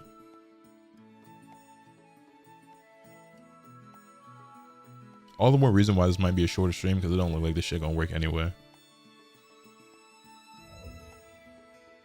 Yo, Double O, what's good, homie? How you living? It's been a minute since I've seen you. It's been a while since I've seen you around, actually. You still play Dragon Ball?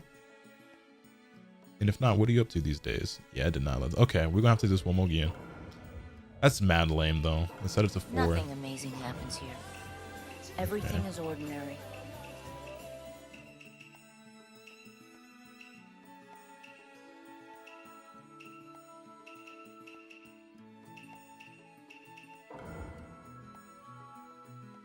Ronan, thank you for another gift sub, man.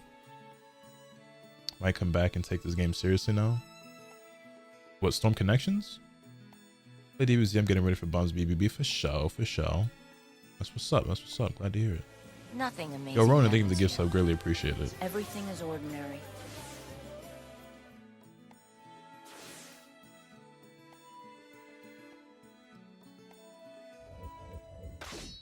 That's lame that this is how that works, but whatever. Okay, I do not remember any of the stuff that I learned about how to play this, so we're gonna see how this goes.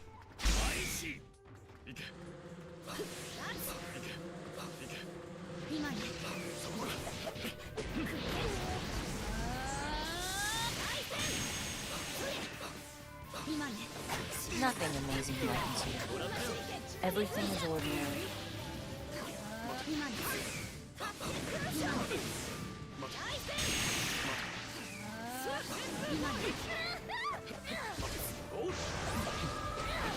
What the fuck? What was that on screen just now? Oh wait, I forgot you gotta use the... I forgot that jutsu have like side shit now.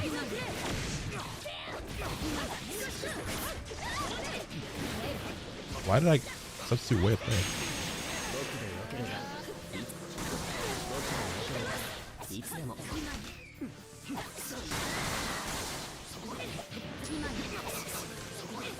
Nothing amazing happens here.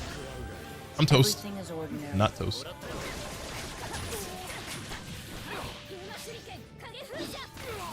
Yeah, I do not remember any of the shit I learned about how to play this shit.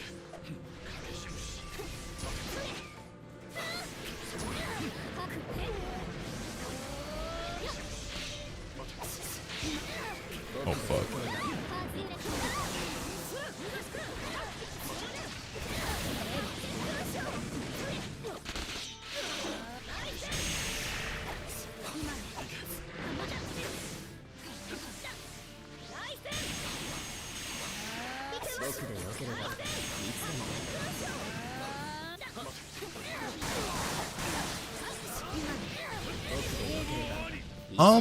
Okay, that had armor or something. Spectators can spam emotes. That could be kind of annoying.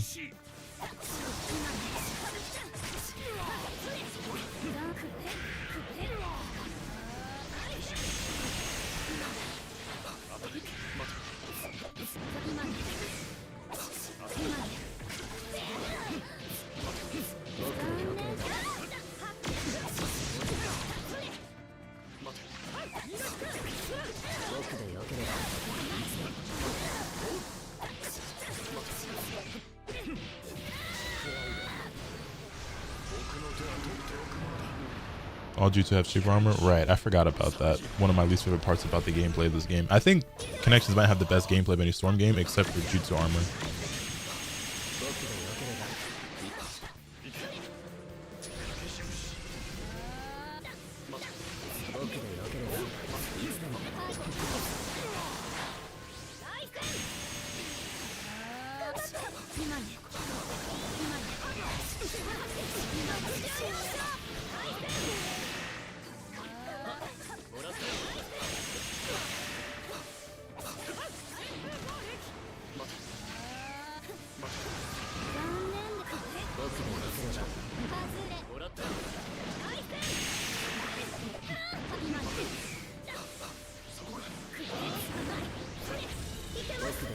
Really, that didn't reach.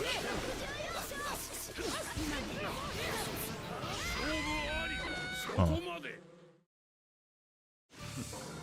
Since for some reason the jutsu armor applies to assist as well. Yeah, no, that I completely forgotten about that. That is my absolute least favorite thing about this game. Are we playing Tekken on the stream today? No, because I don't get my copy until tomorrow. What are some English dubs in anime that you really like, whether you think it's good or even if it's just nostalgia? I think most dubs are perfectly fine. I think the whole sub versus dub debate is some shit that should have been left behind 20 years ago. Maybe not 20. Maybe like at least like 10 to 15 years ago.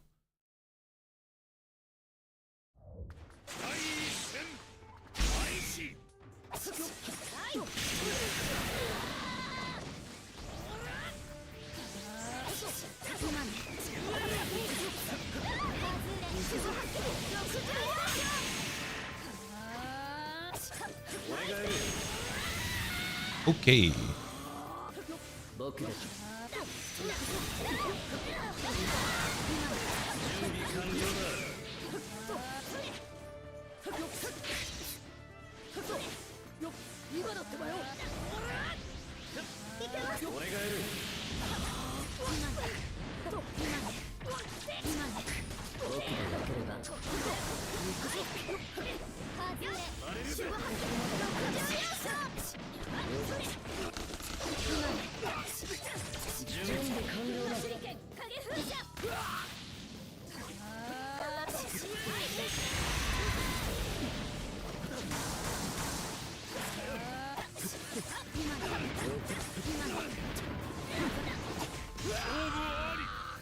I was just asking for personal favorites, not necessarily what you thought of dub was better than sub.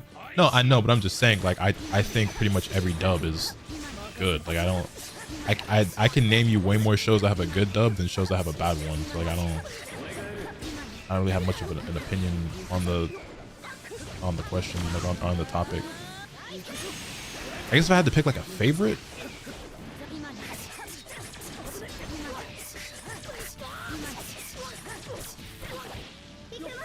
fuck, I forgot the combo.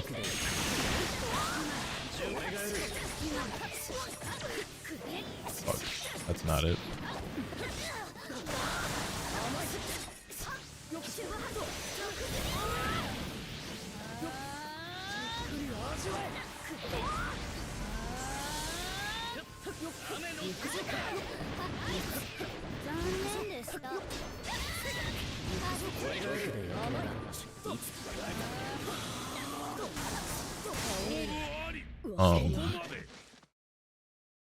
Samurai Champloo has a really good dub. Yu Yu Hakusho. Yu Yu Hakusho would probably be my all-time favorite. If I had to pick one. And jump cancel after it kicks into crumble. Right. Like I had combos. I don't remember them anymore. I'm starting to slowly remember though. Just give me some time. How's the connection feel? It's okay.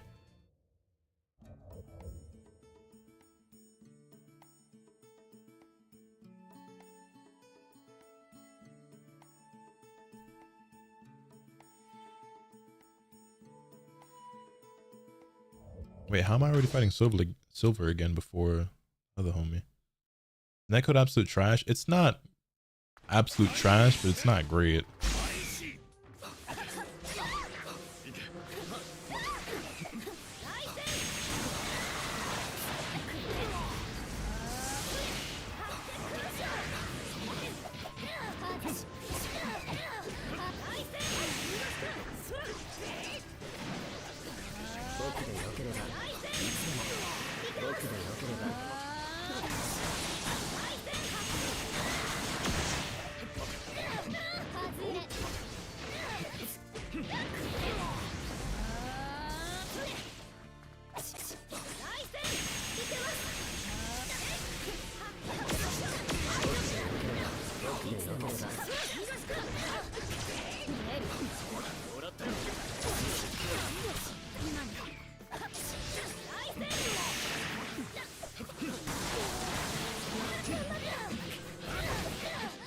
I'm dead.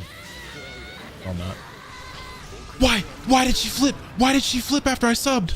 Why did she flip after I subbed? Are you dead ass? Lucky motherfucker. You're supposed to be dead right now, not me. That's some bullshit. Also, Shino is probably my least favorite character to fight in this game.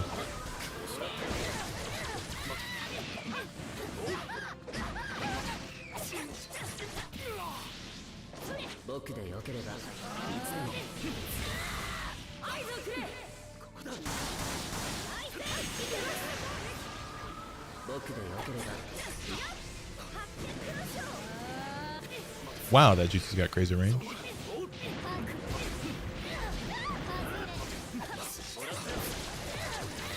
Really now.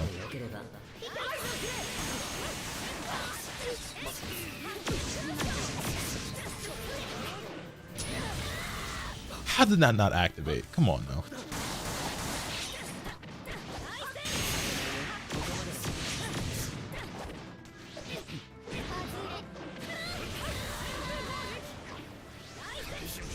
Yo, son, everything is so active in this game. Hate losing to a Shisui too. Yeah, no, PTS Shino struck me as like a top 5 character in this game when I first started playing. But I play Sarada, so I'm not allowed to talk about other characters being good, I guess. But no, Shino by far, I would much rather fight a Sarada mirror match than fight Shino. Like, I don't care what niggas say about Sarada, I would much rather fight her than Shino. 1,000 times over. Either version of her at that.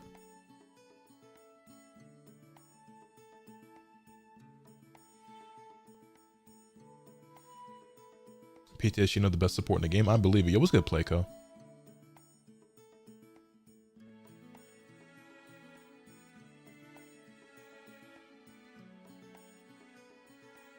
My team is probably still pretty good though, right? I assume that these characters are still considered pretty meta. Which, I think the team is fun, so I'm playing it regardless, but... Oh, that nigga Kyle not readying up. Okay, run it back. Oh, he left. Well...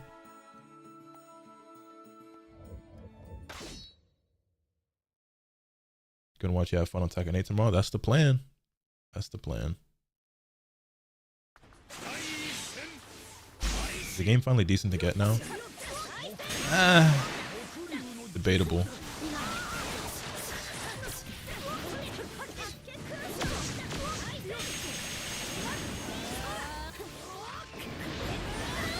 Right, jutsu armor. Somebody thought that was a good idea.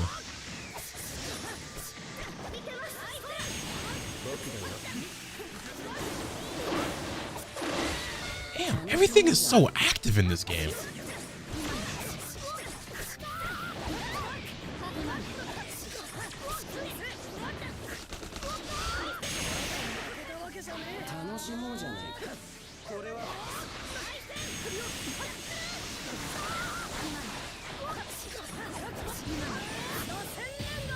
Armor. You gonna be live until Tekken comes out? No, because my Tekken, I didn't get Tekken digital. I got it physical, so I can't play till tomorrow when my copy gets here.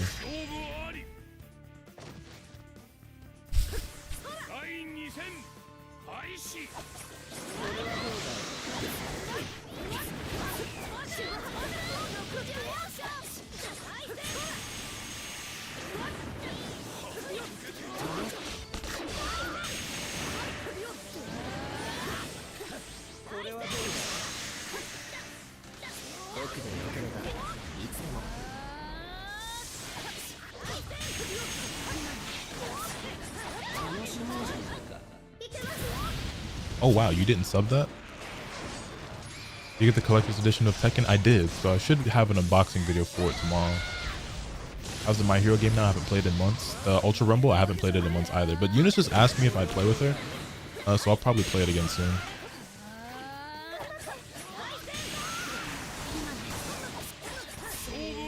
Sarada is hella broken, I ain't gonna lie.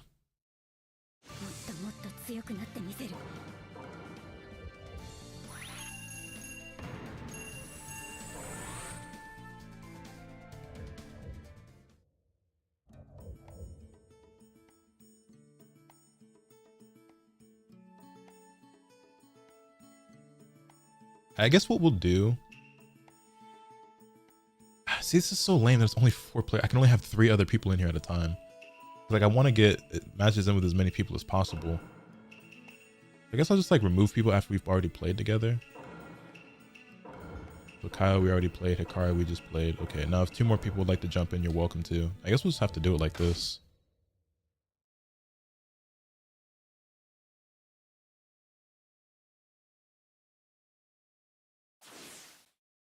Now take it easy, PK.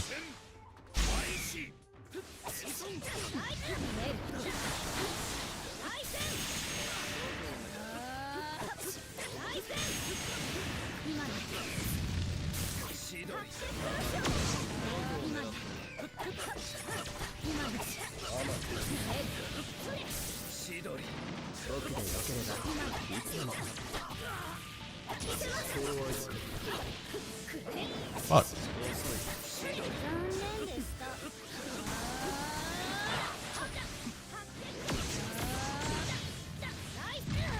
Bro.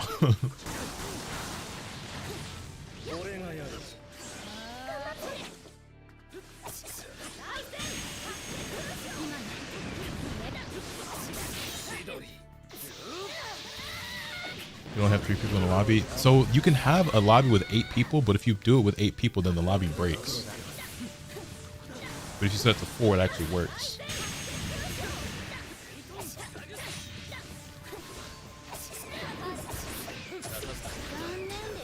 Oh, come on. They do the secondary jutsu in this game is to take over the tilts. You just hold to the side while you play your support. Or if you mean like your primary, like as your leader character, it's a triangle square. So they replaced enhanced shuriken.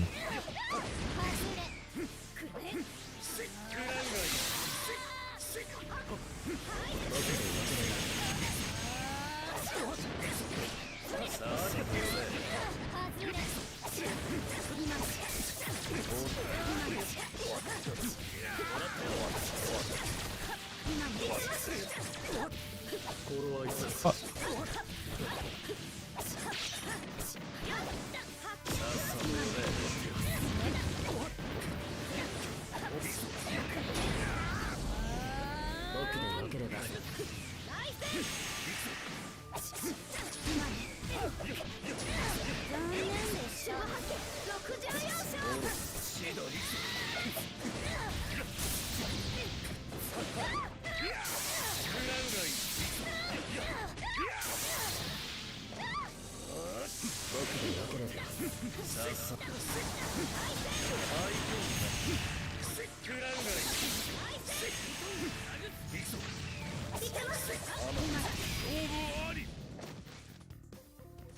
Jutsu having armor is so terrible. That's such terrible game design.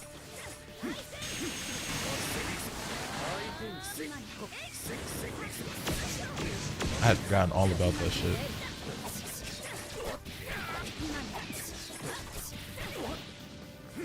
Fuck! Why do I keep fucking that up?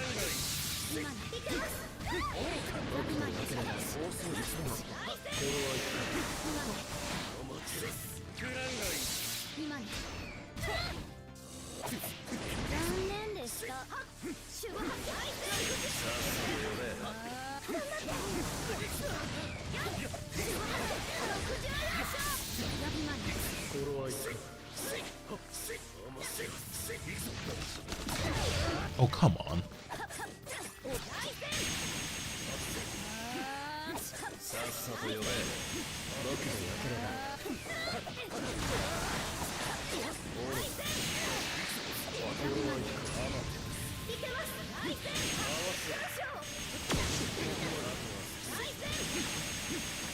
Yo, the curve on that shit is kind of ridiculous.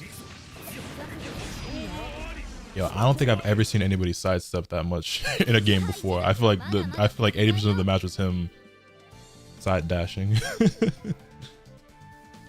Pay me to play this game? Felt that. This shit do play like a free game. What do you mean as like it's free to play? Like a freemium game? Hope the day's been easy going. 3 questions. If they made a 2D Naruto fighting game, who would you think would be the best characters or possibly your favorite to play? I mean, it would be the same. So I actually made a tier list of characters that I was the most interested in playing in Storm Connections when this game came out. If you go and watch that video, it's the same thing. Like the characters would be the same. because regardless of like what type of Naruto game it is, the characters I like are still the characters that I like. So it's Sarada, Mitsuki, Hinata, Kimimaru, Haku, all those characters would be the same ones I'd be interested in playing. Also, I will not have any Tekken 8 content today because I'm gonna have to repeat this a lot today, I guess. I don't get the game till tomorrow. What is this Naruto color? Something's off about it.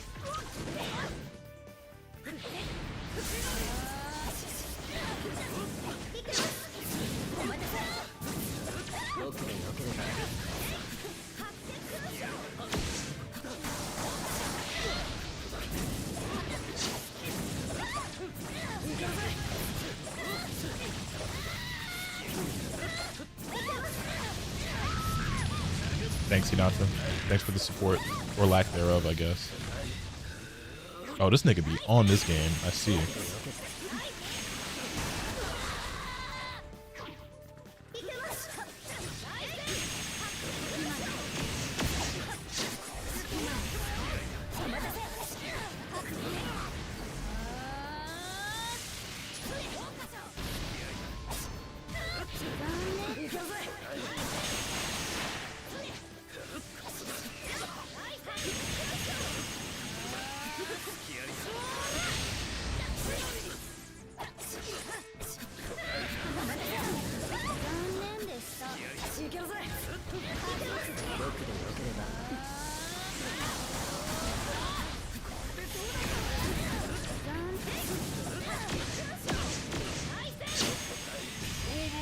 Why couldn't I block there?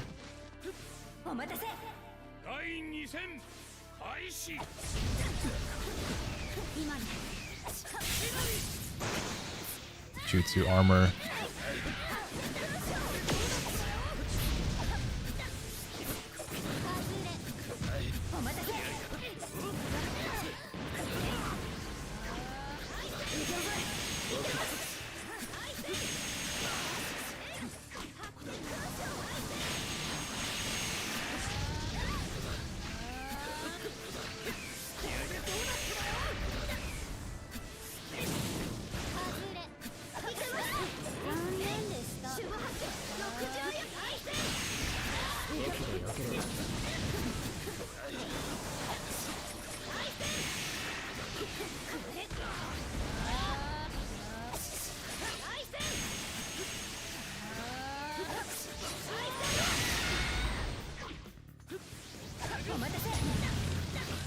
I love substituting and still getting hit. I'm glad that's still in the game.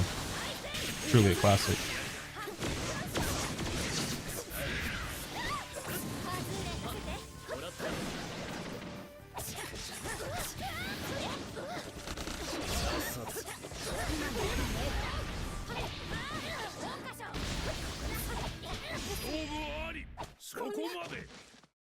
Jesus Christ. This game is way more party than I remembered.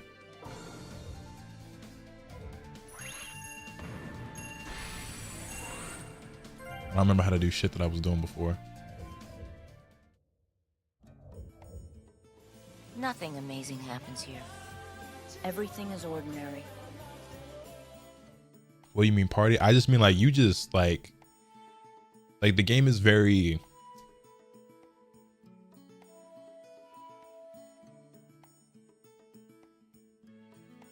I don't even know the words I want to look for. Yo, Scrim, thank you for another gift sub. I greatly appreciate it. Like everything has 1,000,000 frames of hits done. Everything has 1,000,000 like active frames. You know what I'm saying? Like everything has armor and shit. It's just like you just party. Like the games, you can just do ridiculous shit.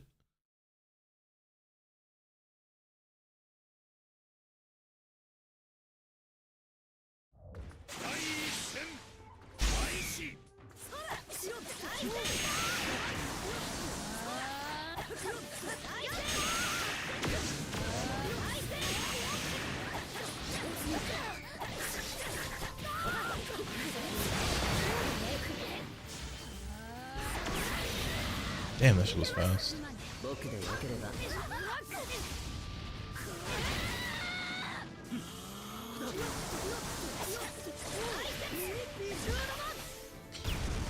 Kusoge? Yeah, pretty much. You know what the thing, you know what the sad part is though? as bad as this game is, this is still one of the better anime games we have right now. Isn't that depressing?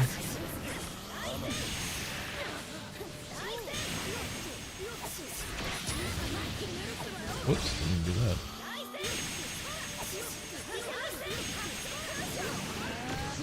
Boy running for his life. Jutsu armor. Actually, to be fair, I just chalk it back. That's not really. Wait, that combos?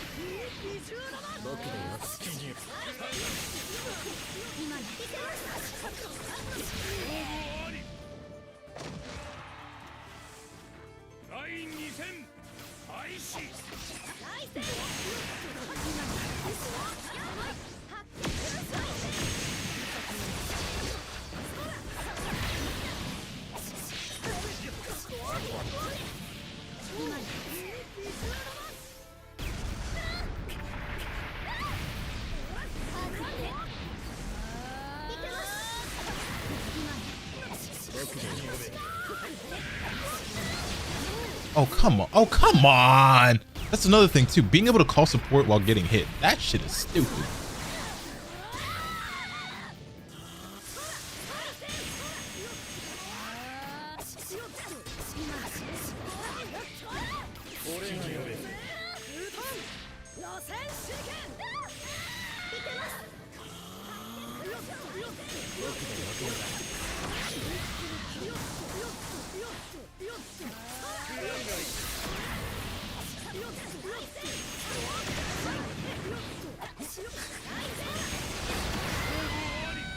Mashing L2, 4 subs, I die. Cool.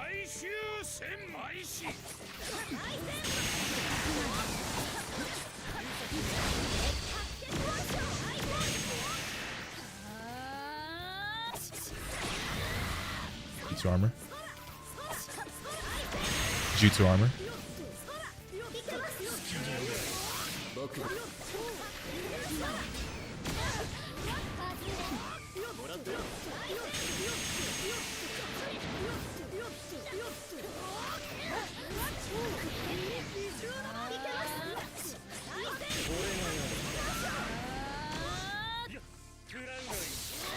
Damn, I did one jab and that whiff punished me.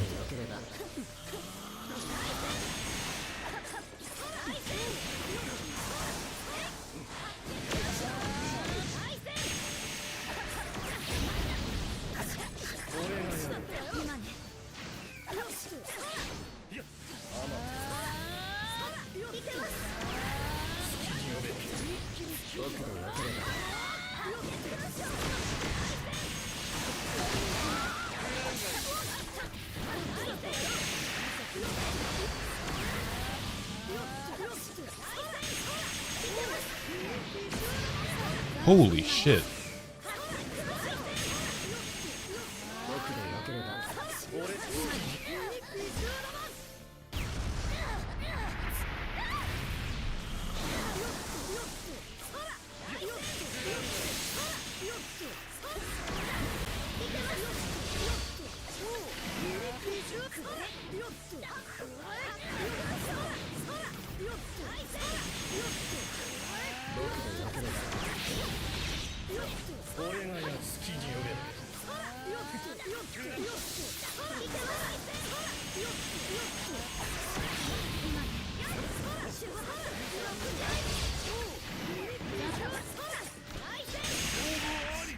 That was incredibly unfun, I'm not gonna lie.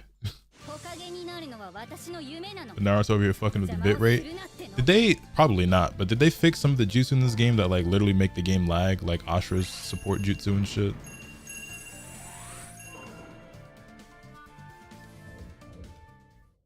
Can you read my post from above? Yeah, let me scroll up and catch that.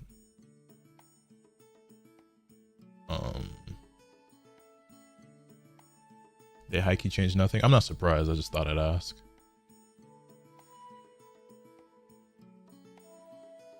I watched some gameplay of Curse Clash, and in team fights and stuff, it looks a lot more engaging. I think the hits are slow because they're designed so you can combo with another person in sync. I mean, I've looked at some videos and stuff, and to me, the game just doesn't look well made or fun to play. If there are people out there who pick it up and enjoy it and have fun with it, then I love that for them, I guess. Excuse me, even though I feel like they deserve better, especially as Jujutsu Kaisen fans. But I don't think it looks like a well made or fun to play game.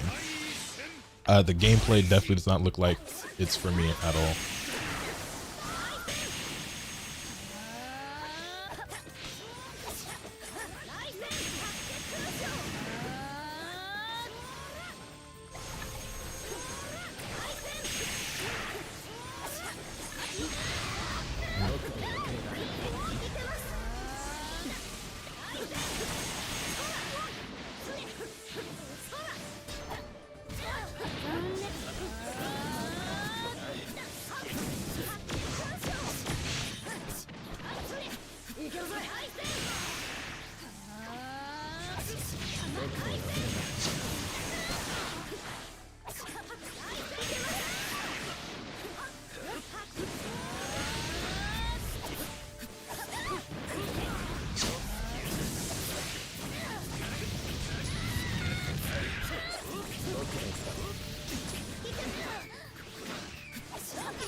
My counter? Okay. I just don't think floaty combat like what Viking does in their games will ever look or feel good or fun to play. And like if you're designing a fighting game, I don't think that style of gameplay will ever be good. And that is just my personal opinion. I don't think floaty is good for a fighting game.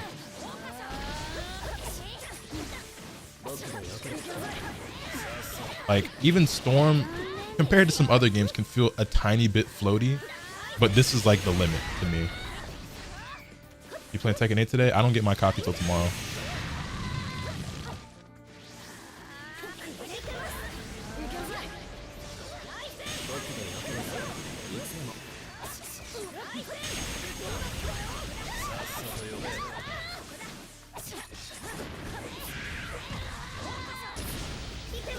Yo, literally anything and everything combos in this game.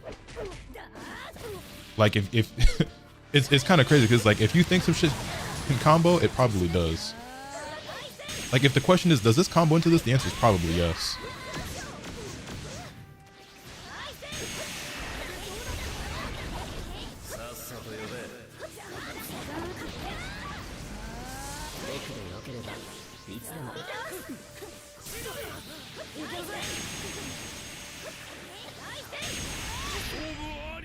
My jutsu didn't cancel that out? What's some more content in this game now? No, probably not. This game sucks.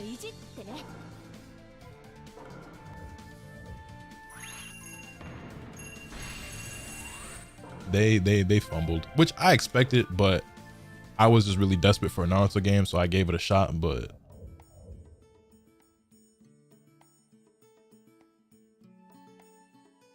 the thing is though, like I knew that to some extent I would still fuck with the game a little bit, right? Like I like there is zero doubt in my mind that I will have infinite more fun with this than I ever would with that Jujutsu Kaisen game or with like a bunch of other anime games that are around, right? But you know, the game is not, it's not worth your money.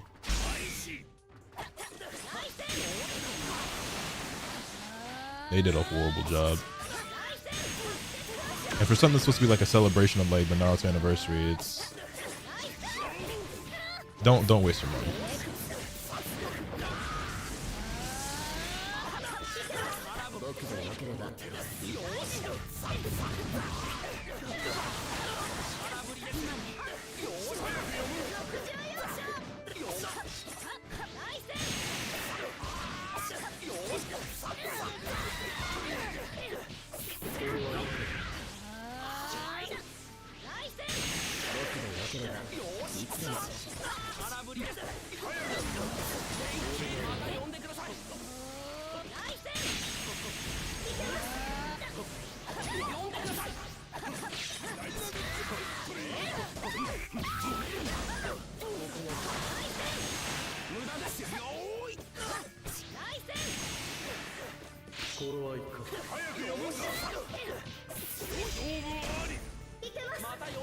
Should pin a message for people who keep asking about Tekken 8. I should, but the thing is, like, even if I make a pin, people aren't gonna read it anyway. But I guess it can't hurt, so I'll do it after this game if you remind me, please.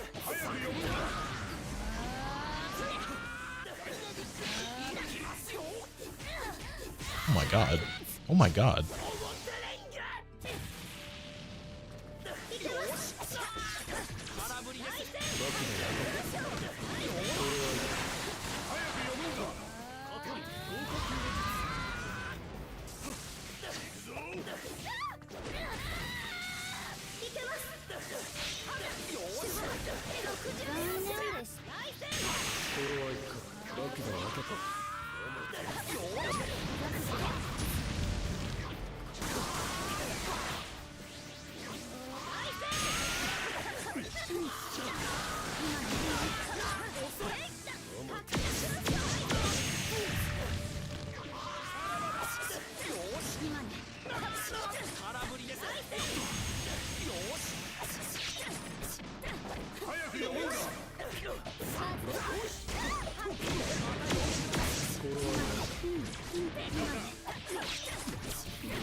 How did he even get a dynamic? Whatever. Hopefully Naruto gets the DBZ treatment eventually. I don't think it ever will, but fingers crossed.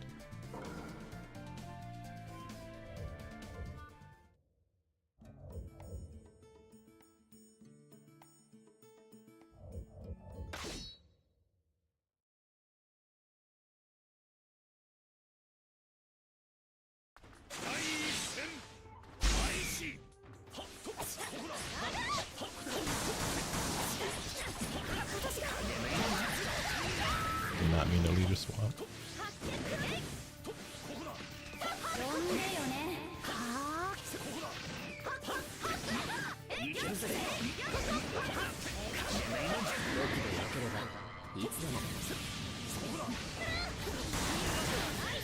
That armor is disgusting.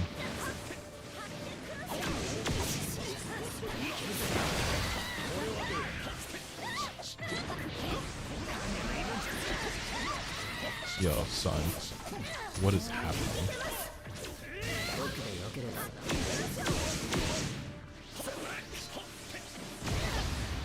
Oh my god, that did so much guard damage.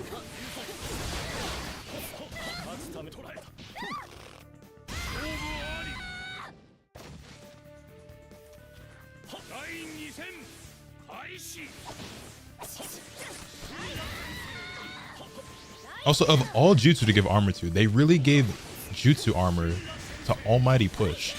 I can't think of a worse jutsu you could have given armor to than that.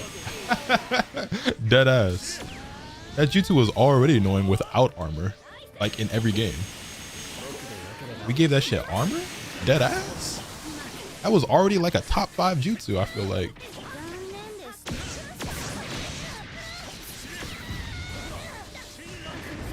Like, that's nuts.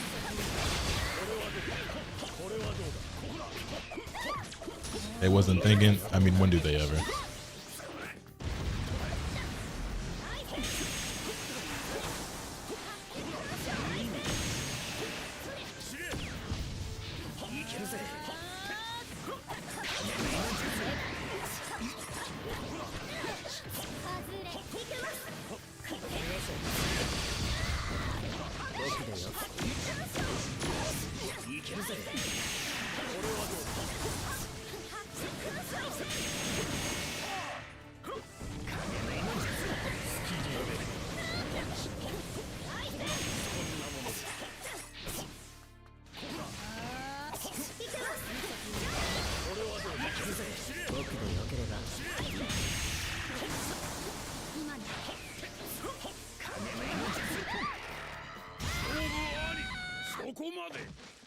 Did I just get grabbed out of the air?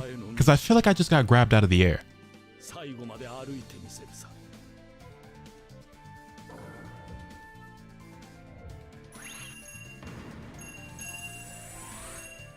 Anyway, yeah, let me make that pin message. Hey, Eunice.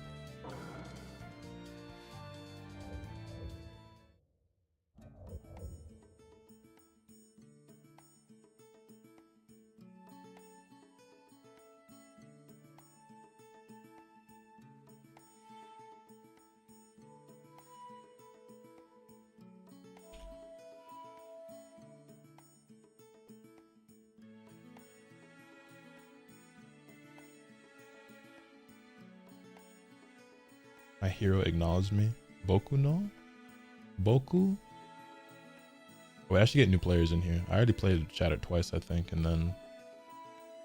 Yeah, I think I played with everybody in here. Actually, Eunice, can you pin that message I wrote? The Tekken 8 message? So Cone got it. Thanks, Cone. My pins are not working lately. I don't know why.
Eunice? Are you good, man?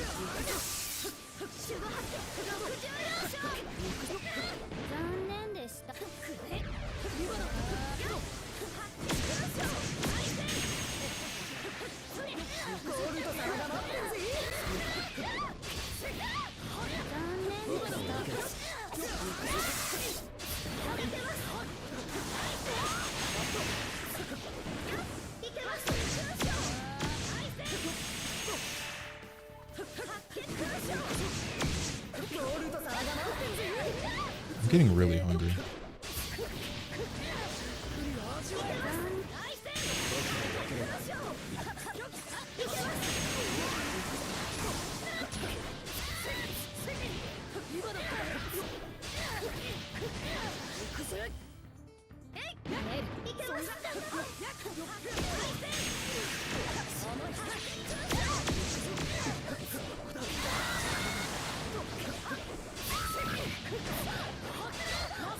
Oh, Hinata, what are you good for?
Damn, bro, that jutsu is so slow. I feel like when everyone else does that shit, does the jutsu in that situation, you get wins, but...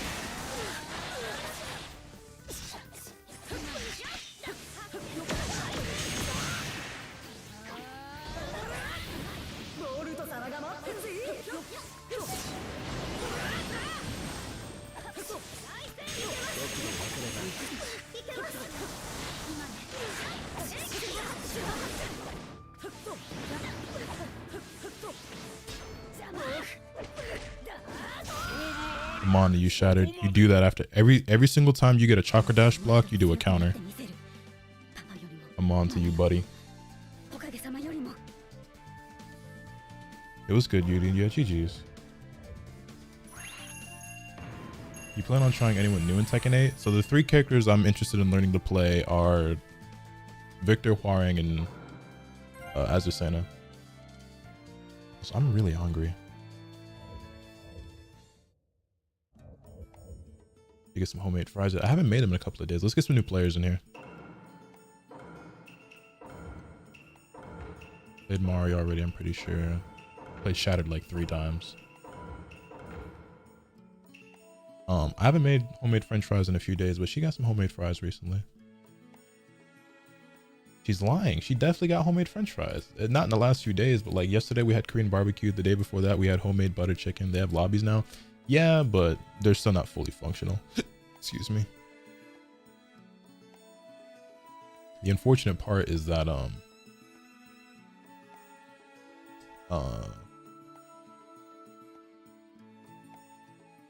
even though they go up to 8, like you can really only have it up to 4 before the lobby breaks.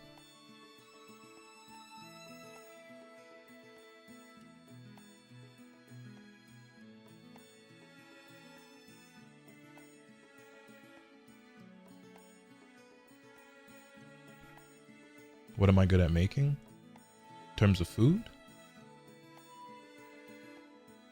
I don't know. Chicken. I'm good at cooking chicken.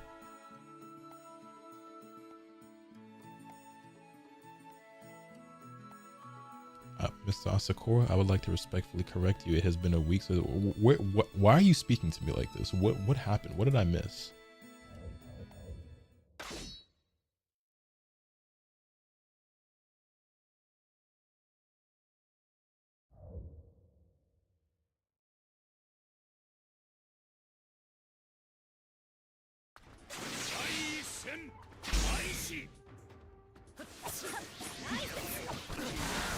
Oh god.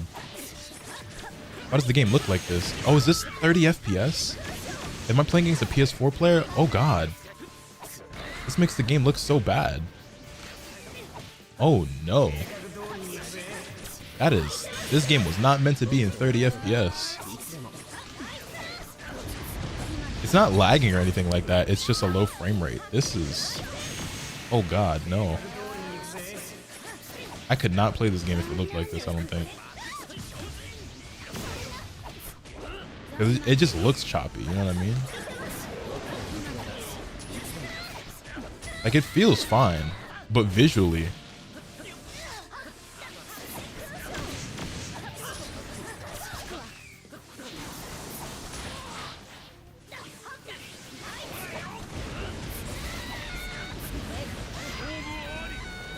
I cannot play like this.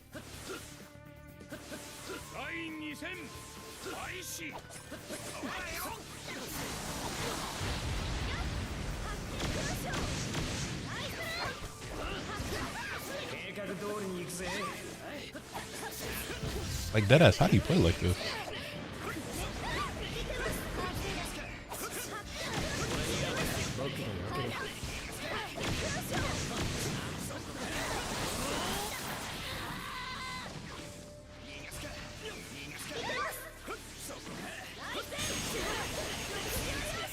Bro, this is like fucking with my eyes.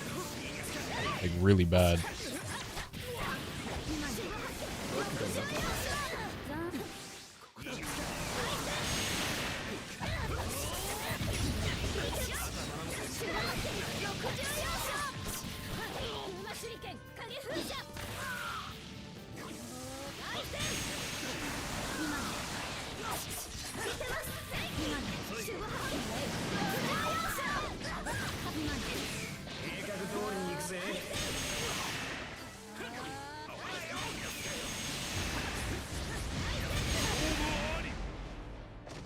I'm just waiting for the PS4 to blow up. Like, bro. Some connections got lobbies now? Yeah.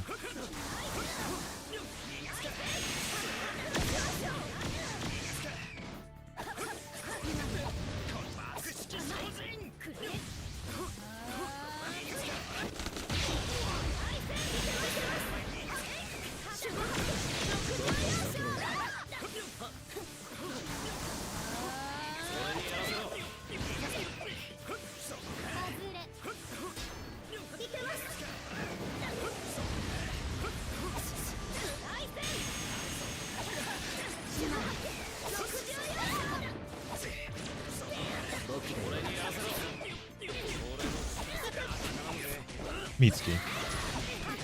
Hinata, can one of y'all be useful for once in your fucking life?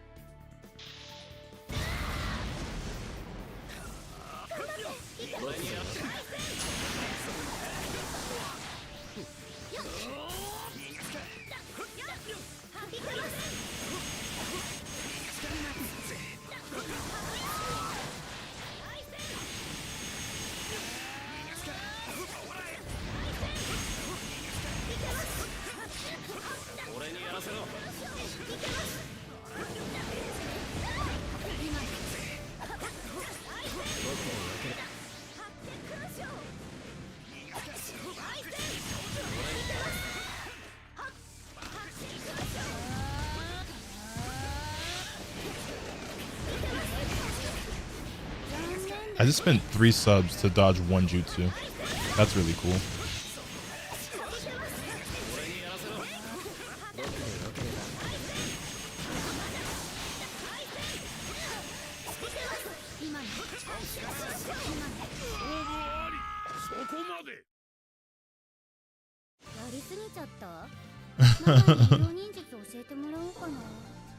Did anyone hear about the lawsuit going on with PS5s or DLCs?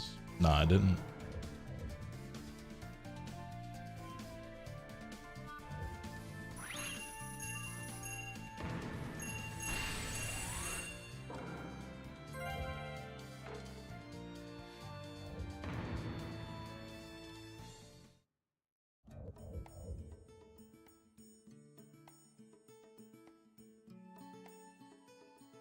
Oh, I think the lobby broke.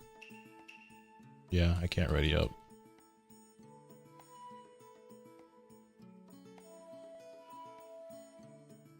Yeah, lobby's broken. I'll make a new one. Also, I'm not gonna lie. I wasn't trying to originally discriminate against. Actually, I want to do a tournament. I wasn't originally trying to discriminate against PS4 niggas, but I'm sorry. Get your money up. Jokes aside, though, no, that was genuinely painful to endure. That was like very rough on the eyes. I do not want to play any more 30 FPS Naruto. I think tourney is broken.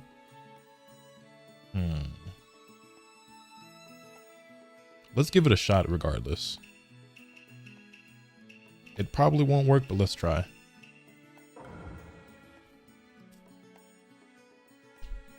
Storm Connections Classic right there. Sounds about right. Did you see me chat? Twitch mobile is horrible. Bun. Please stop. What is your question, Eunice?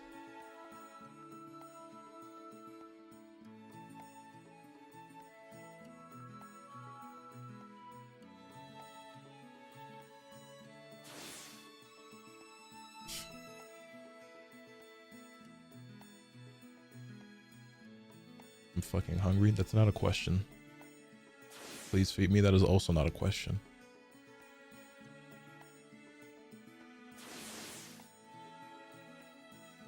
She broke character.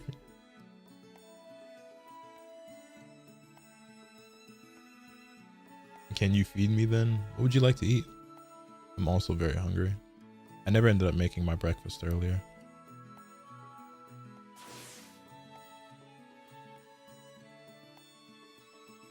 I mean, all of our options for food are the same as what I presented to you earlier.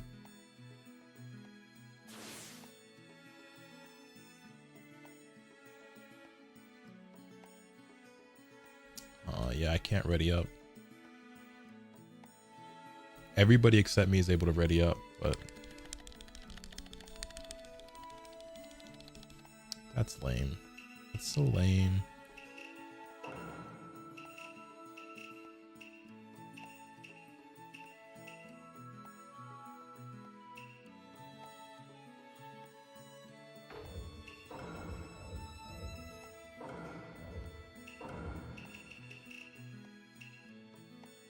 A 4-person tournament doesn't sound very fun. Honestly, bro, it might be time to flush the game. Might be one of those games where I can play against the homies. We can do private matches, and other than that, this game's flushed.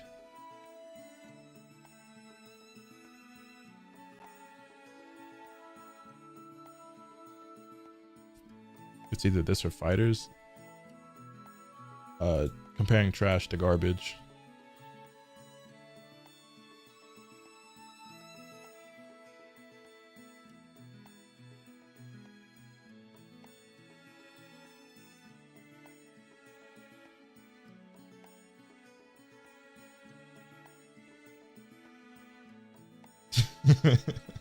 I just saw those pictures of Pond you put on Twitter. Babe. It smells like bitch in here. Look at the little guy. He's just a little guy. You know what we could do on stream?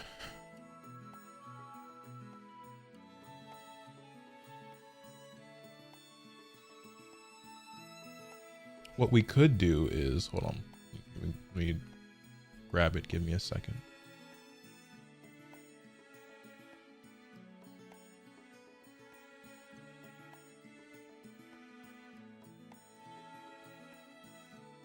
If it would interest you guys, both have Curse Clash. I'm not playing Curse Clash. I could do this, where basically you pick all of your favorite Pokemon for every type in every generation. I could do this on stream if you guys think that would be fun.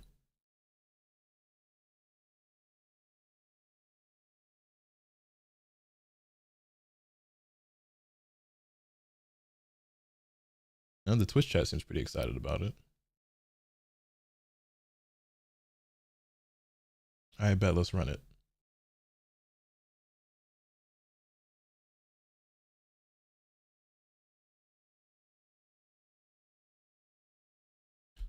Let me play some music.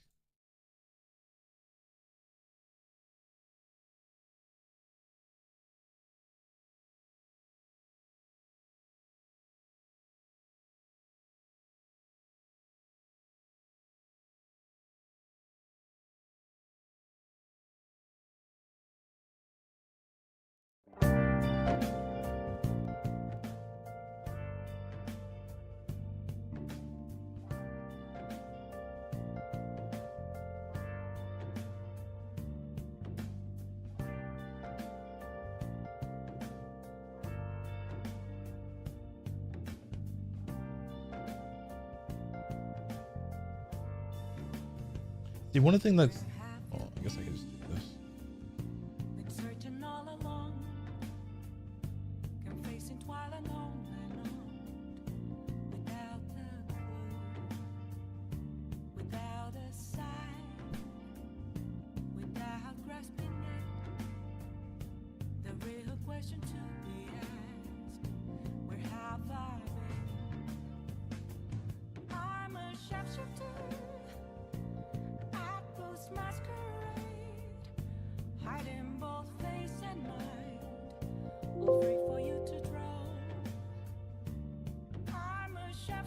YouTube does not make it as easy to like swap your title and category and shit. As Twitch does.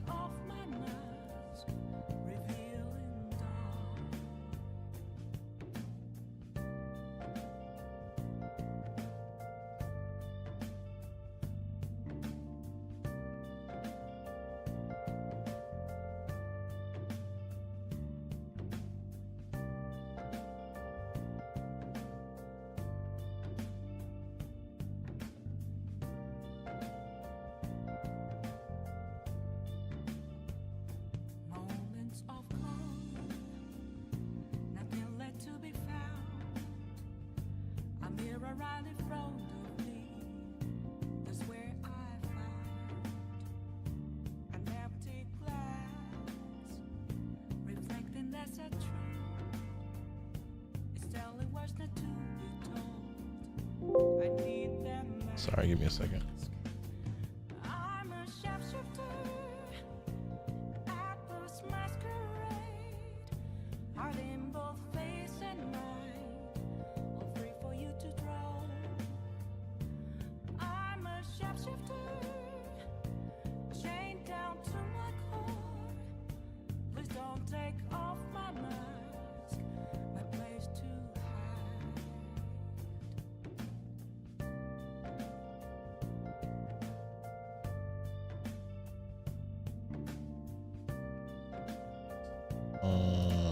There we go. Okay. Should be good to go now.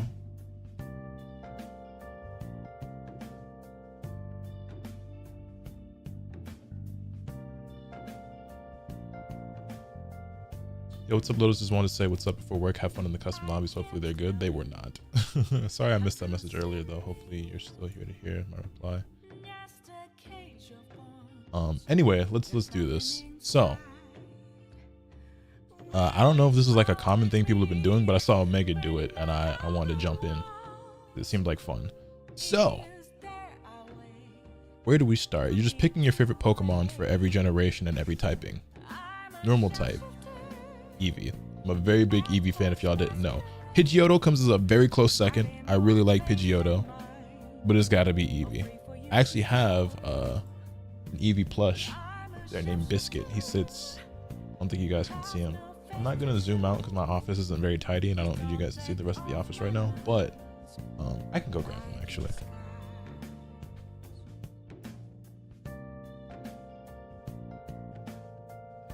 This is Biscuit, my Eevee. Eunice got him for me.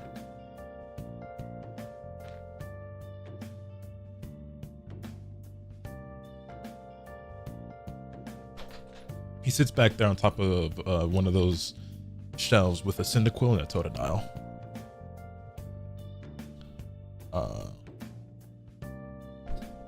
So it definitely goes to Eevee. Now as for fire types, Arcanine. I think the fire type Pokemon in Gen 1 are pretty cool. I like basically all of them except for Moltres. If I gotta pick one, it's Arcanine. I think Growlithe and Arcanine are really fucking cool. I like dog Pokemon a lot. I think most dog Pokemon are really fucking dope. Also, yeah, I have a lot of Pokemon stuff in my room. Like, there's this Pikachu pillow sitting here, this Pokemon blanket, and then a giant Pikachu sitting here, a bunch of Pokemon plushes back there. I like Pokemon. You'd think I'd like it way more than I really do based off the shit sitting in my office though. It's just that Pokemon's like really accessible and easy to get a hold of, and they sell this shit in Target, and I'll be walking to Target, I'm like, wow, this is $10. I should buy it.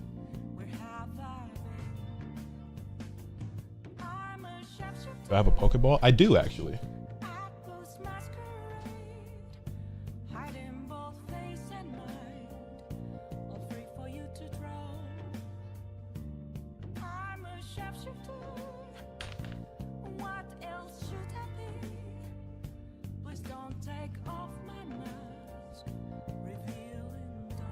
All right, next up for water types.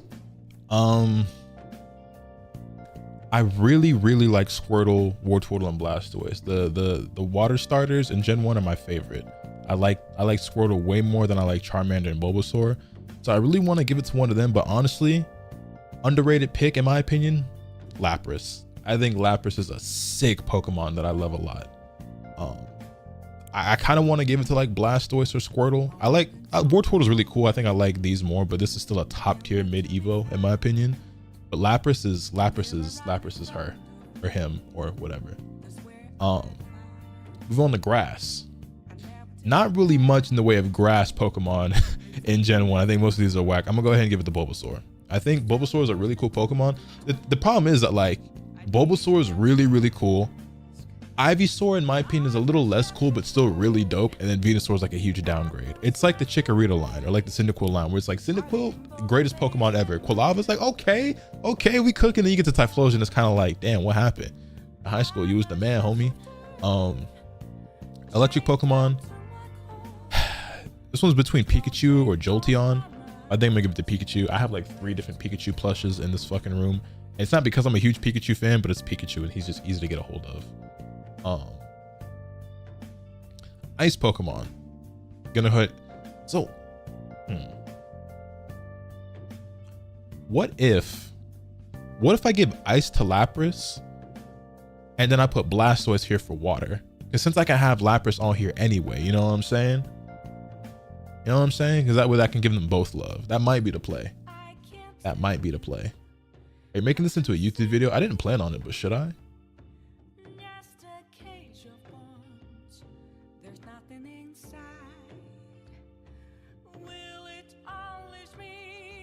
Yeah, I'm already sorry. I feel like I'd have to start over.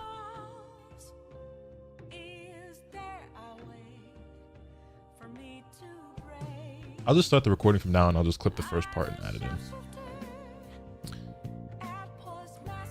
Anyway, moving on to fighting types, we have Mankey, Primate, Poliwhirl, Machop, Machoke, Machamp, Hitmonlee, Hitmonchan. I gotta give this one to Hitmonlee, I think. I'm not a huge fan of the fighting types in Gen 1, but between them, I'm probably gonna get that one to Hitmonlee. Poison types. I'm thinking out of the Pokemon here, okay, I like Bulbasaur, right? Beedrill's cool, Arbok is cool. I like Nidoqueen and Nidoking, right? And I like Gengar. But the thing is, I think for ghost types, I'll probably go Gengar. So I think here I'll probably give this one to Nidoking. Yeah, I think I give that to Nidoking. Ground types, Sandshrew. I love Sandshrew. Well, but I really like Rhydon as well. Nah, Sandshrew. I don't know how many of you guys are old enough to remember or have ever gone back and watched, but in the original Pokemon series, there's this episode where like Ash and Pikachu come across this trainer who has a Sandshrew, and he puts this Sandshrew through like these really intense workouts and stuff. And like that was just one of my favorite episodes as a kid. I watched it all the time. And it made me, I think Sandshrews are really cool and adorable looking Pokemon anyway, but that episode just, I always remember it, and I got a special attachment to Sandshrew as a Pokemon. So yeah.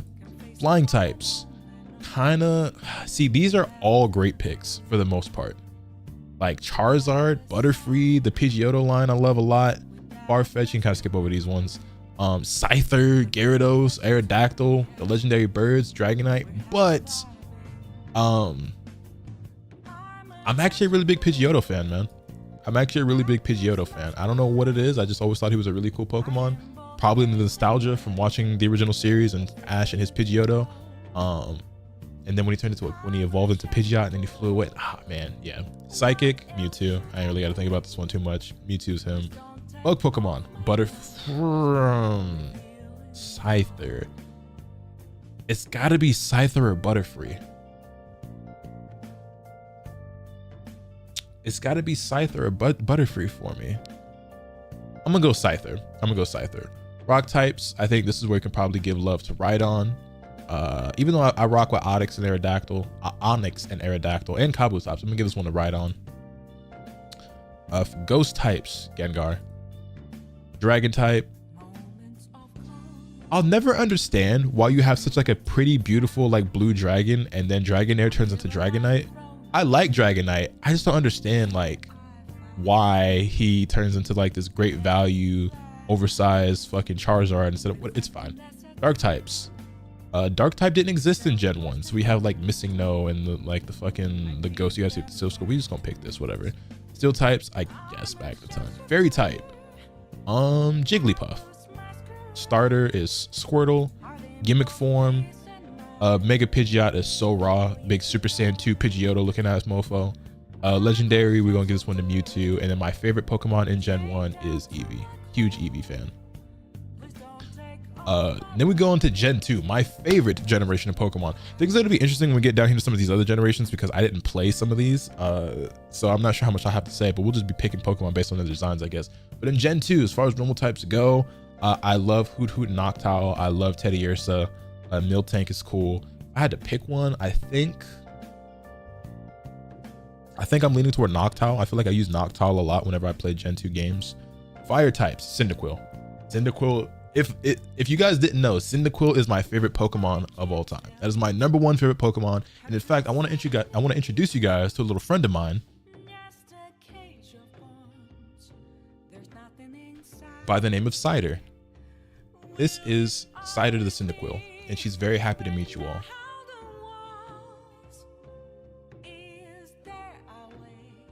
Hi. But yeah, my favorite Pokemon of all time is actually Cyndaquil.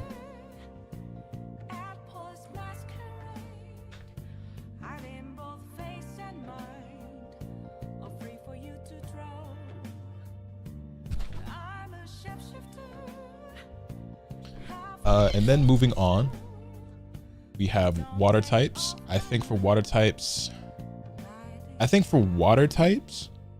I'm probably going to give it to Totodile, which I also have a Totodile back there. I'm not going to grab him right now. But his name is, actually, no, I will. I showed everyone else. I got to show him too. I can't neglect the Totodile. This is Taffy. This is Taffy the Totodile.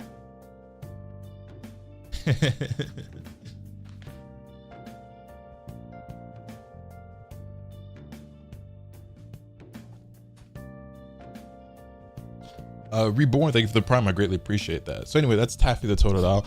I'm gonna give water type to Totodile because I'm sure Suicune shows up here in ice. I'm gonna give ice to Suicune. Then for grass types, I actually really love Chikorita. I think Chikorita is one of the most overhated Pokemon of all time. And I think it's just because Meganium is kind of drops the ball. Chikorita is adorable. She's so precious and cute. And I love her so much. Bayleaf is really, really cool. I think Bayleaf is an incredible Pokemon. And then Meganium, I don't even think it's that bad. Like downgrade, I'll admit for sure. Like a downgrade from the first two. But like Meganium's really not that bad. I think Chikorita is way overhated, bro. Like way overhated. But anyway, we're gonna give that one to Chikorita. I love the Gen 2 starters are my favorite starters, period. Oh, for electric types, I love Pichu so much, but Raikou is so fucking cold, bro. Raikou is so cold. The legendary dogs are my favorite legendaries. Oh, wait, Suicune's not. Oh, I could have sworn Suicune was ice type. I got it. We gotta go back. Gotta give it to Suicune, bro, over the Totodile. I'm sorry, Taffy. Then for ice type, I love Sneasel. Sneasel's really cool. Fighting types, Hitmontop. Poison types, not a lot of poison types in Gen 2, surprisingly. I guess we give it to Crobat. And as far as ground types go, Donphan and Larvitar. Like Steelix. Y'all remember in the Pokemon movie, seeing this motherfucker pop up for the first time in that Pokemon movie? Do y'all remember? Seeing this motherfucker pop? Man, seeing Phanpy and man, I kind of want to give it to him, but I'm also kind of leaning toward Larvitar.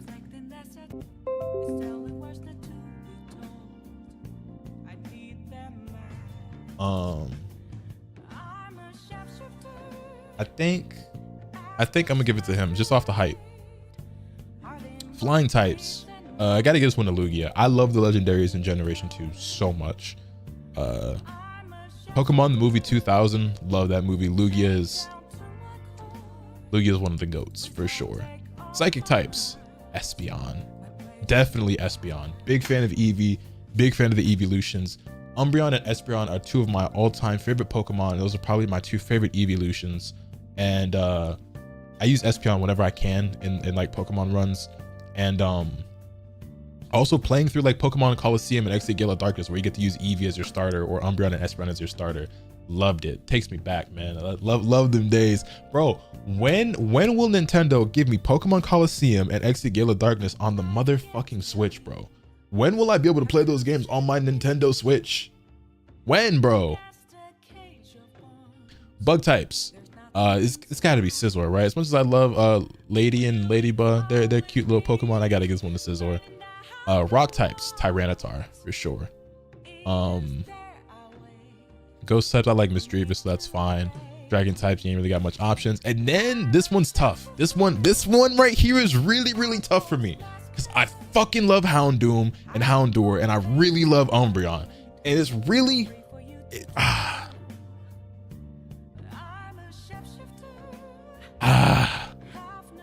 this one sucks.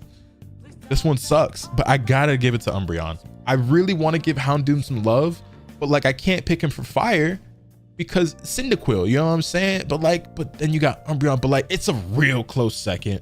It's a real close second for me. Steel types, we already put Scizor in there, so I'm gonna go Steelix. Then for fairy, probably Azumarill.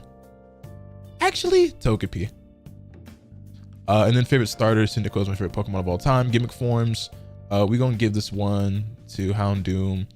Favorite legendaries, Suicune. And then favorite Pokemon, Cyndaquil. Boom, that's Gen 2. Yeah, no, I love Gen 2 dark types. You can't go wrong. They're all really cool Pokemon. All right, then we have Gen 3, my least favorite generation of Pokemon. Oh, wait, chill. Y'all ain't gotta start throwing tomatoes, bringing out the torches and the pitchforks. Relax. Yeah, I'm not a big fan of Gen 3. I think Gen 3 has some of the ugliest Pokemon and was like my least favorite generation of games that I played. I know everyone just immediately disliked the video. People are about to start leaving stream. People are typing up their twit longers right now, but like I loved Gen 1 and Gen 2 so much as a kid.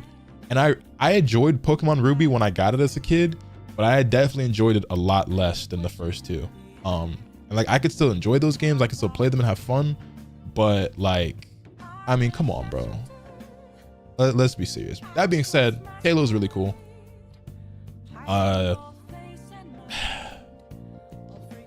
Like, okay.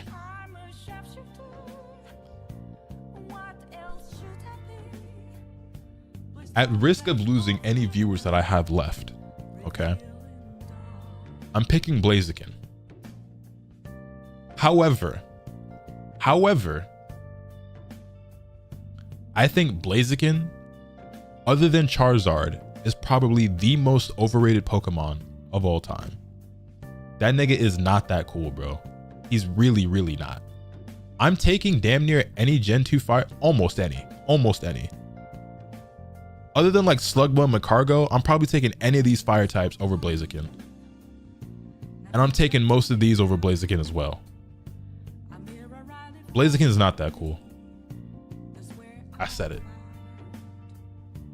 Anyway, moving on for water types. I don't like the starters that much in Gen 3, and I think that's a big reason why I didn't enjoy it that much.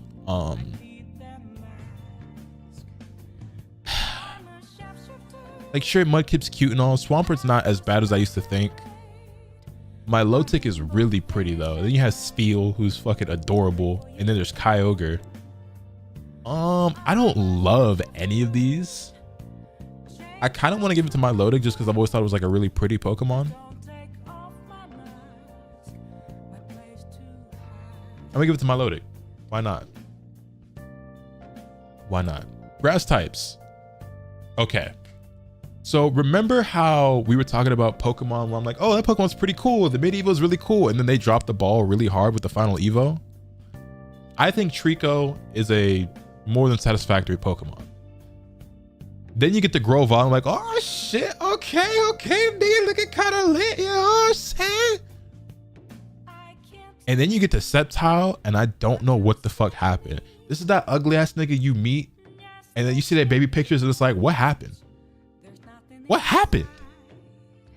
I think Sceptile is whack. Really whack, bro. But out of the ones that's given, I'm gonna probably go. Shiftry is really cool too, though. I like Nuzleaf and Shiftry. I'm gonna probably go Grovyle. Plusle, Minun, Manectric, Electrike. We gonna go Plusle. Why not? Ice types. I'm gonna give this one. Oh, Glaceon is really cool. I kind of want to give it to Spheal, but then remember what we said? You look at their baby pictures and it's like, what happened? So for that reason, we go on Glaceon. Then moving on to fighting types. So you really ain't got much in the way of fighting types. What if? Nah, the fire types are so whack though. I think you got to double up on Blaziken here, but I'm mad about that because it's just like I'm supposed to pick fucking Hariyama. Like no, bro. You know, Breloom. Like I guess I don't want to double up on Blaziken, but like the options are just not good. That's Glalie. What did I say? I said Glaceon. My fault. Glaceon is the evolution. Sorry. That's Glalie. My Pokemon knowledge I ain't no Pokemon expert. My fault. I be getting mixed up sometimes. Glaceon's the evolution. Anywho, poison types. Seviper. Seviper's pretty cool. Then moving on to ground types. I used to think Groudon was really cool as a kid. I don't think he's as cool anymore. He's still dope, but not my favorite. But Flygon is a Pokemon that I did not think was cool at all when I was younger, but he grew on me over time. Do I like him more than I like Groudon? I don't know, but it's between those two. And I think I'm gonna give it to Flygon. And for flying types, wait a minute. I can have Shadow Lugia?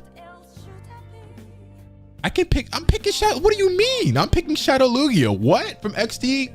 From Gale of Darkness? That was not even a question. I was gonna give it to motherfucking, you know what I'm saying, goddamn, but come on, son. What? Then for psychic types, this is actually tough. I love psychic type Pokemon. You have Latios and Latias, Deoxys, Shadow Lugia again. Jirachi is a really, really cool Pokemon.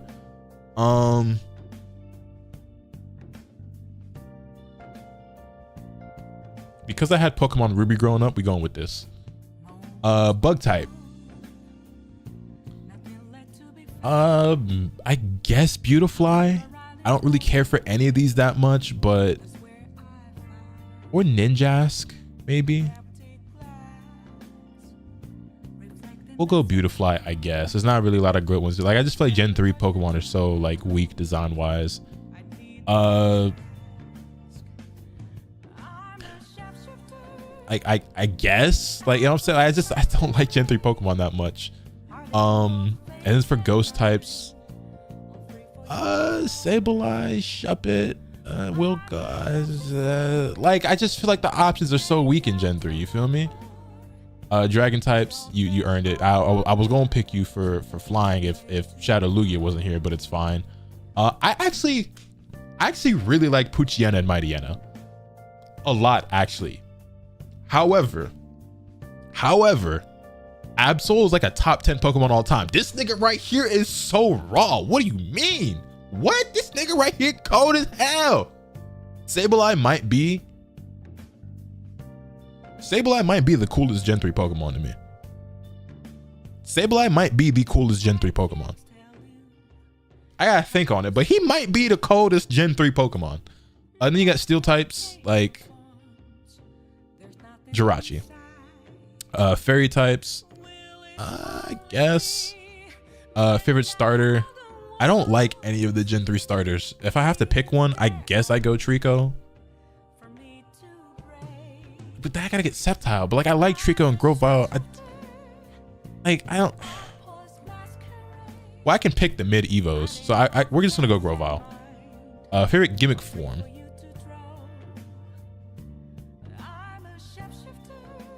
Nothing amazing happens here. Everything is. I'm actually not familiar with some of these. Yo, Nova Flame, thank you for the 38 months. I greatly appreciate it. Even more than Salamence and Jirachi? Yes, even more than Salamence and Jirachi. Salamence is really cool. He's up there, but I think Absol is one of the coolest ones for sure. As far as these gimmick forms go, I don't know, man. I don't really think any of these are like super crazy great. We're gonna give it to Absol though. Favorite legendary, Shadow Lugia. And then favorite Pokemon overall, it might be Absol, bro. Absol is too cold. Yeah, Absol is too cold. Then we got Gen 4, which would probably be my favorite generation if I ever owned a Nintendo DS. I think it's like a robot ice thing. That is Regice. That's one of the Regis, which are the worst legendaries in Pokemon.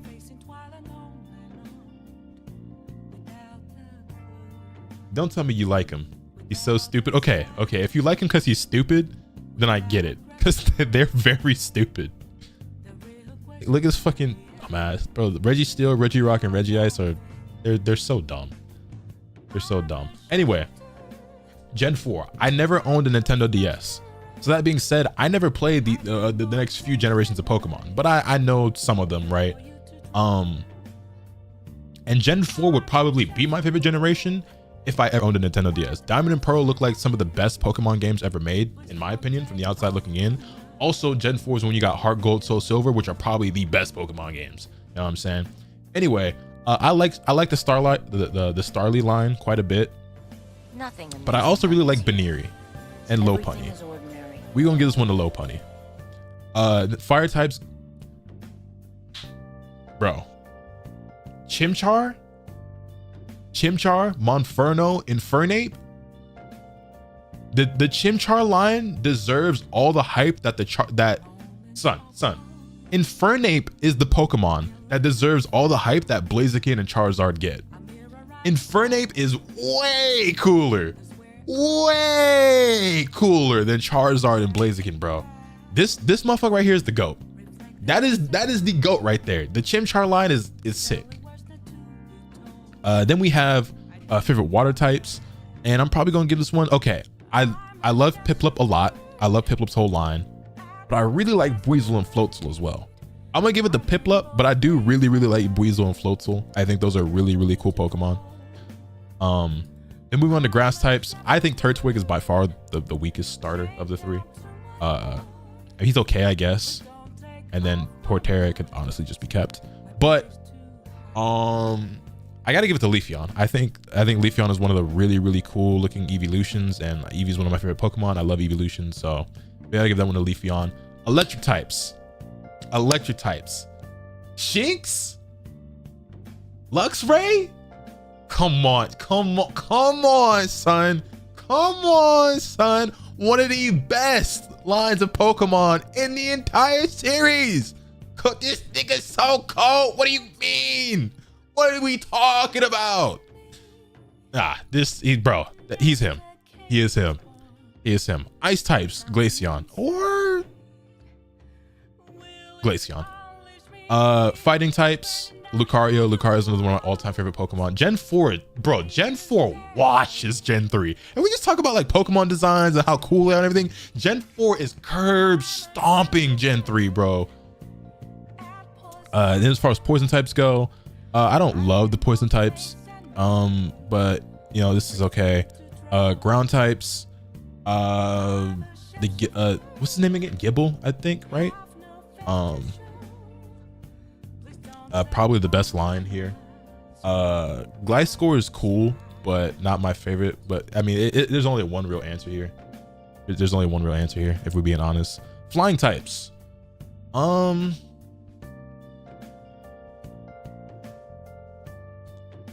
think we gotta go Shaman or Togekiss. I'm gonna go Shaman. Then as far as psychic types go, I don't love any of these, but I guess if I gotta pick one, I always get the names mixed up though. This one's my favorite of the three. I always get the names mixed up though.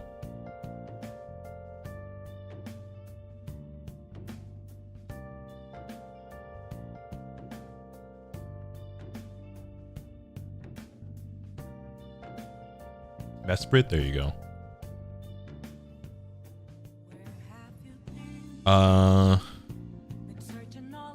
As far as bug types go, bug types kind of weak, not gonna lie. I guess Vespiquen? Like, I guess? Rock types, again, don't love them. I honestly think this is a huge downgrade for Rhydon. Like, I think Rhyperior is kind of whack, but I guess if I gotta pick one. Then as far as the ghost types go, I mean, come on now. Then you get the dragon types. I guess we go Dialga on this one. Dialga's a really cool Pokemon. I like Dialga a lot more than I like Palkia. You know what I just remembered? I have Pokemon Shining Pearl. I can play Gen 4, and I just never did it. I bought Shining Pearl and Brilliant. Is it Brilliant? I bought the Diamond and Pearl remakes for Unison. We never finished playing them. We started them. I beat like one gym, and I just completely forgot all about that game until just now. I'm gonna go play that shit, bro. Anyway, yeah, Dialga here. Dark types. Yeah. Then as far as steel types go, I kind of want to give this to Lucario again. I'm trying to not have repeats. So since we already have Dialga and Lucario, I'll give this one to Empoleon. Fairy types, we go Togekiss. Favorite starter, Infernape for sure. Gimmick forms, I want to go Mega Lucario. I think we'll give this to Mega Lucario. Favorite legendary here, I guess I'm going Dialga. And then my favorite out of all of them, probably gonna be Lucario. Lucario might be my favorite Gen 4 Pokemon. It's like a top 10 Pokemon for me. I'm probably gonna go Lucario on that one. Seeing Lotus do anything Pokemon related makes me miss Dustin. Dustin in chat or Dustin in the game? Darkrai got shafted. I mean, Darkrai is cool, I guess. I just don't. I like Dialga more. All right, Gen 5. Now, these next like 3 generations, I'm not gonna lie, my knowledge of like these next 3 generations is very, very limited.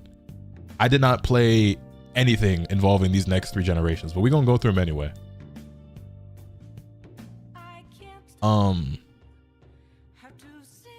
What's his name? Minchino, I think. See, my knowledge on these next 3 is like very, very limited. Gen 5 is kind of ass. See, like, I feel like Gen 5 is the most polarizing out of all the Pokemon generations. But yeah.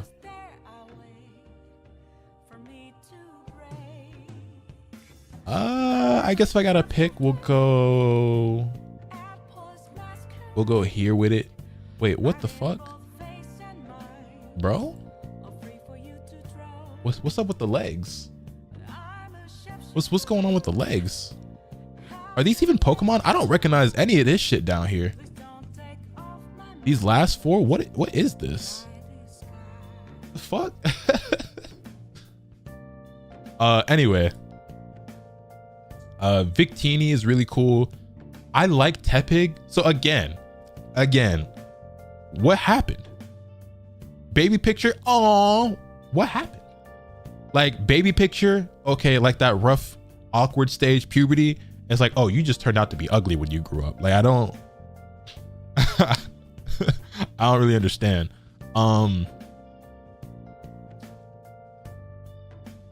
Simisear is cool, I guess. I'm gonna go Victini on this one. Water types. I think the Oshawott line is overhated. Okay. Oshawott is adorable. I don't care what anybody says. I love Oshawott. Okay. Then you evolve into Duat. And I think Duat is really, really cool as well. Okay.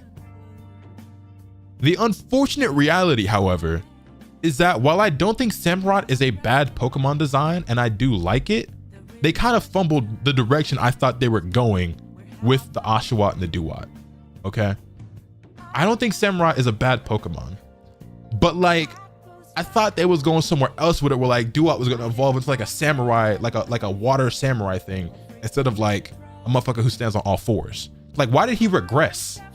You know what I'm saying? Like, he went from being bipedal to standing on all 4s. And I don't really understand why. That's just not the direction I thought that the Evo was going. I thought he would look like a motherfucker wearing armor and like a more like bipedal, like almost humanoid kind of, you know, like I don't know. But I really like Oshawott. I think if we're picking between all of these, I'm gonna probably go Oshawott, even though I like Duat a lot as well. As Oshawott, like he's just a little guy. He's just a little guy, you know? I like Oshawott. Moving on. Again, Snivy, really cool Pokemon. Evolves, okay, this is getting pretty cool, you know what I'm saying? And then you get to what's his name, Superior?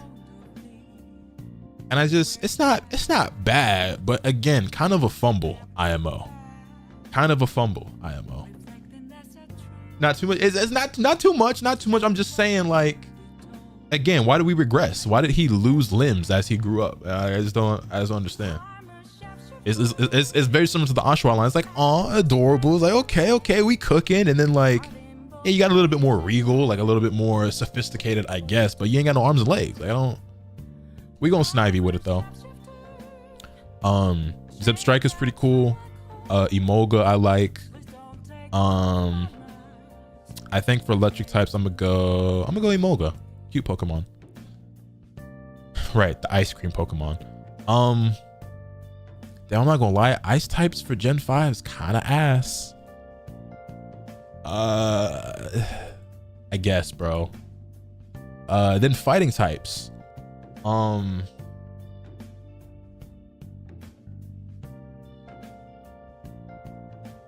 got Girder, Sock, Throw, Embor. I mean, like, if I gotta pick one, I'm probably gonna go. What's this Pokemon's name again? Is this is this Cobalion? I think this is Cobalion, right? Sorry, again, I never played Gen 5, so my knowledge is very limited.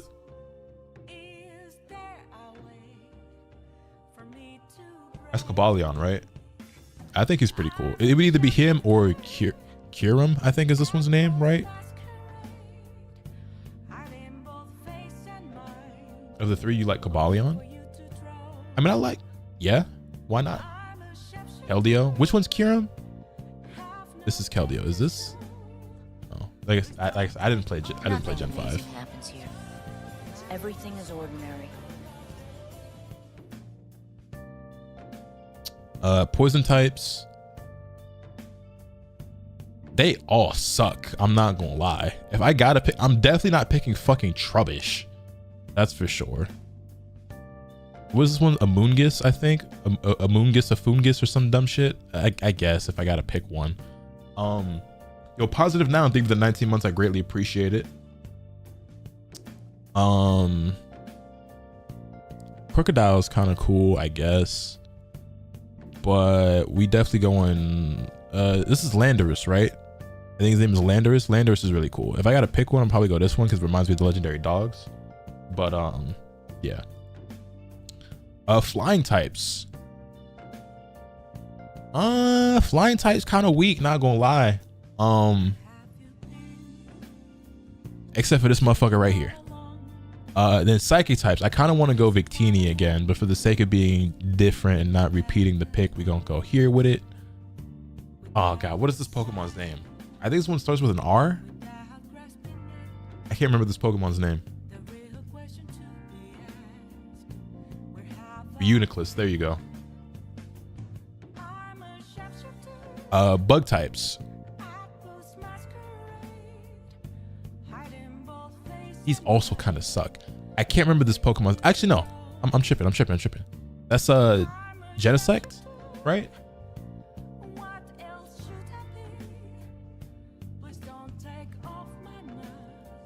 Yeah. We gotta go Genesect on that one. Rock types.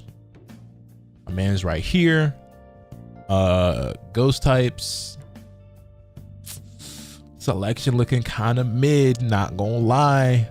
Fucking Litwick, Chandelure, Yamask, I think. Like, what's this one? Sarcophagarius or some shit. Like, I'm gonna give it to Litwick. He's just a little guy, I guess. Oh, dragon types. Now we talking. You feel me? I think Axew is an incredibly adorable Pokemon. I love Axew so much. And then you get to the mid. I can't even remember what his mid evolution is called, right? And it's kind of like, I like Axew a lot more, whatever, right? But then you get to that nigga Haxorus. Come on. This is more so what I would expected Samurott to look like. I thought Samurott would look more something like this than what he ended up looking like. I forget this Pokemon's name off the top of my head. I also like him a lot as well, but I think I'm going Haxorus on this one. But also, we going Haxorus. Dark types. Oh, perfect. We right, because we can go there. Ain't even gotta think about it. Then for steel types, we going here with it. You feel me? Ain't really got much options in the way of fairy types. Favorite starter, we going Oshawott. Favorite gimmick form, the legs, bro. What you mean? What the fuck? What are these options? What's going on here? What happened with Gen 5? What really happened with Gen 5? Oh, this thing looks cute. We're picking that. And Jars, thank you for the 25 months. I greatly appreciate it. Favorite legendary out of all of these is I don't know, because I don't love the Gen 5 legendaries that much. I like Cobalion, I like Victini, I like Landorus.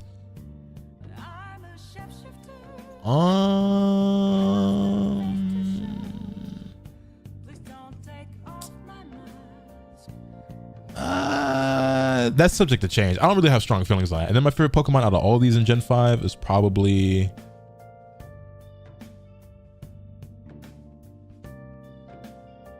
I don't know. I guess Haxorus? I guess? All right, Gen 6. I know probably nothing about Gen 6. I probably know nothing at all about Gen 6. So I'm probably going to struggle to name a single Pokemon. So we're just going to be picking motherfuckers based off their design. I'm not going to lie. Oh wait, Litleo and Pyroar. And then okay. There's some decent ones here. Well, we already had Mega Pidgeot up here for like a favorite gimmick form in Gen 1, but fuck it, I'm picking it again. Then for fire types, I'm gonna go.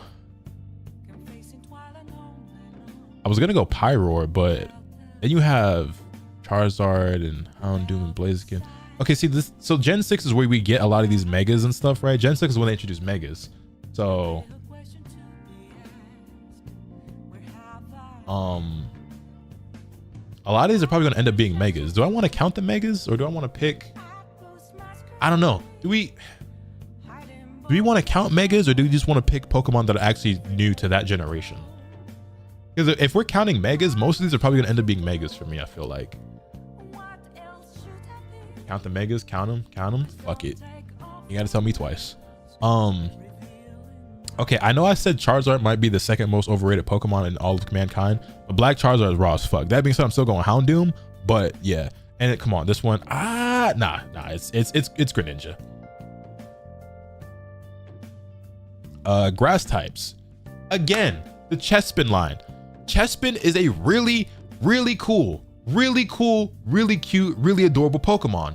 And then what the fuck happened to this nigga as he gets older? I don't understand. I'm picking Chespin, right? But like, what a fumble. What a fumble.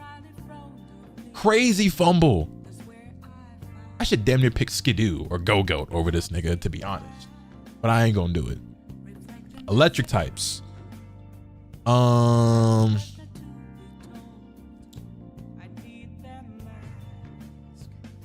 kinda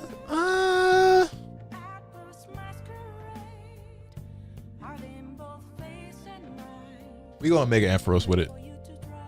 Ice types. Mega Glalie, I guess. Not really great options here. Then for fighting types, I'm going Mega Lucario. Sorry. Poison types. Mega Gengar. Ground types. I guess. Flying types. We got a lot of cool flying type Pokemon in here. We already did Mega Pidgeot, so I'm gonna probably give it to Mega Salamence. Yeah. Psychic types. Giving that to Mewtwo. And then for bug types, probably Mega Beedrill. I'm not gonna lie. I think Mega Beedrill might be cooler than Mega Scizor. Not gonna lie. Then for rock types, Tyranitar. Honedge is pretty cool. I like all of these. You have Mega Gengar. We already did Mega Gengar. Sableye. Yeah, we're going here with it. Dragon types. I'm gonna give it to Charizard, bro. Black Charizard is raw as fuck. I'm sorry. Favorite dark type. We going Gyarados with it because we already got Houndoom in there. We already got Greninja in there. We're gonna give Gyarados his love there. Favorite steel type. We already picked Mega Lucario. I'm trying to not have doubles, right?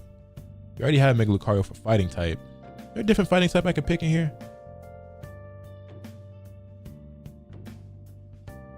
Honestly, we'll give it to Pancham, and then over here I'm gonna go Lucario.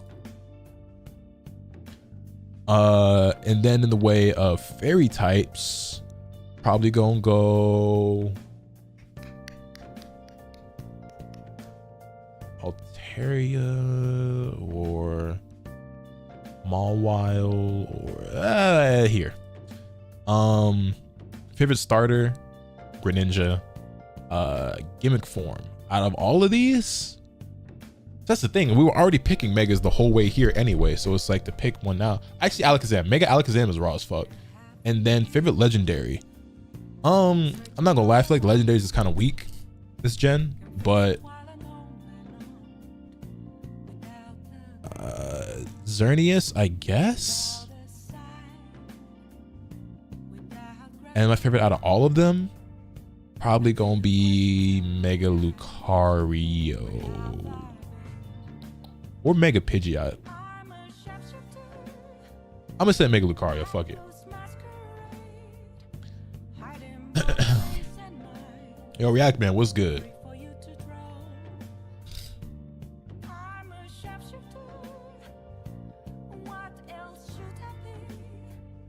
All right, then we have Gen 7, which again I didn't play. You got Donald Trump, you got Toucan Sam, I'm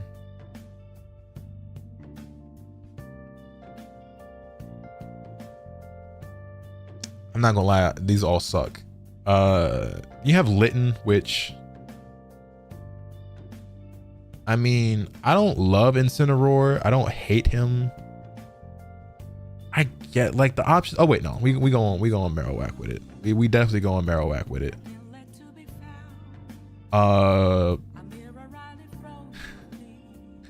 You know what's funny? Like Poplio gets a lot of hate. I feel like Poplio gets a lot of hate. Poplio is like, he's kind of cute.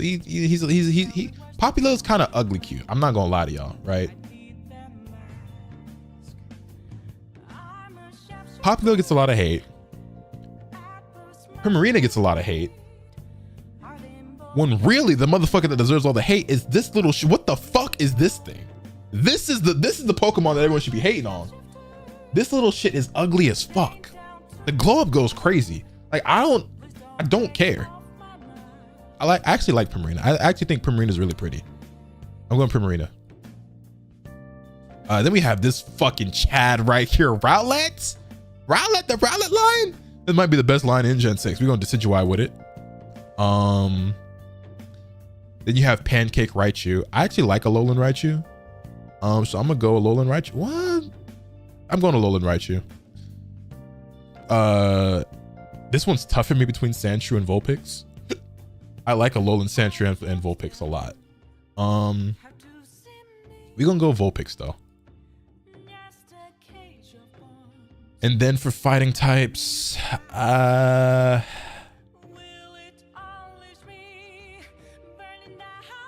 don't really like any of these if I'm being honest. I don't really like any of these if I'm being honest. If I'm being honest, I don't really like any of these. I'm gonna go Kamo. Like this is probably my favorite one out of them if I gotta pick, but poison types. Again, not really feeling any of these. What's this Pokemon's name? Salazzle? Salandit and Salazzle, I think.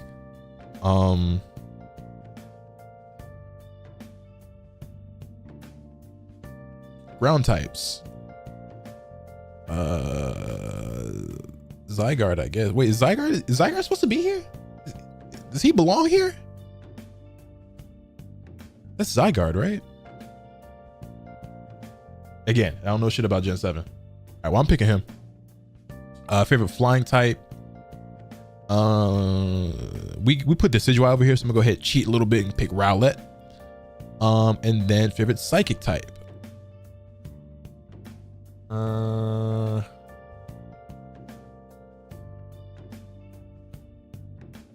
Yeah, I guess. Bug types. They all kind of suck.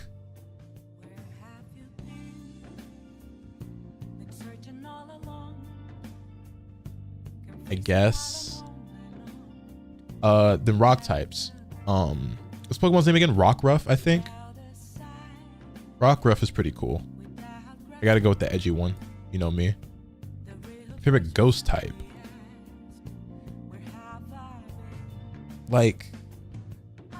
Mimikyu. Mimikyu. Dragon types. Oh. Why the fuck is Executor a dragon type, bro? I don't know, man. I ain't really fuck with any of these, to be honest. Dark types. We going Greninja with it, you feel me? Favorite steel type. You know what? I didn't pick Sandshrew earlier. I picked Vulpix. Now I can give it to Sandshrew. Favorite fairy type. I'm gonna go Ninetales probably. And then favorite starter, Decidueye, gimmick form, Alolan Raichu. Favorite legendary out of all of these would probably be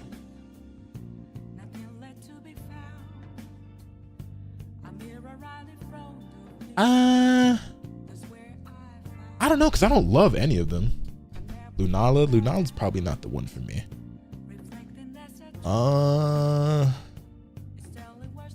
I guess, like, I don't know, man. And then favorite out of all of them would be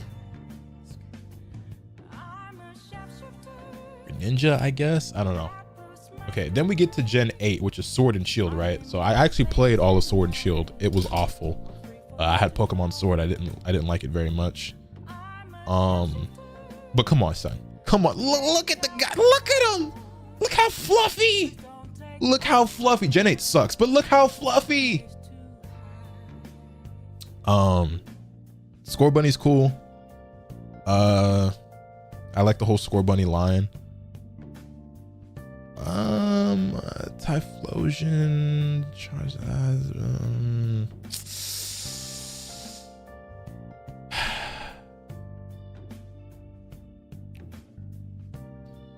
Okay, I'm very shocked that people like the Sobble line as much as they do. Because Sobble to me is the worst of the three starters, for sure. But for whatever reason, he actually gained a lot of popularity.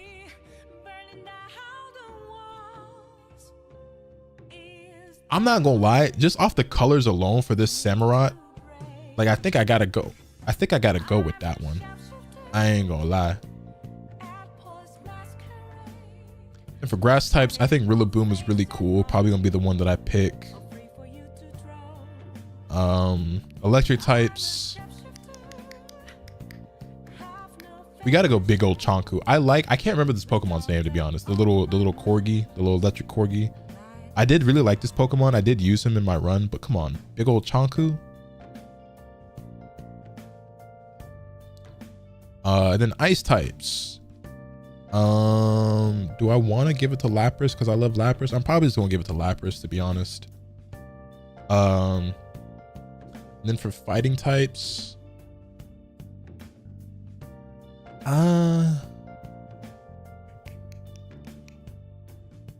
Farfetch is really cool. And if I'm not mistaken, because like I want to give it to Zacian, but I'm sure he's going to be in multiple options later. So we're going to save him. I'm going to pick Farfetch for now. And then poison types.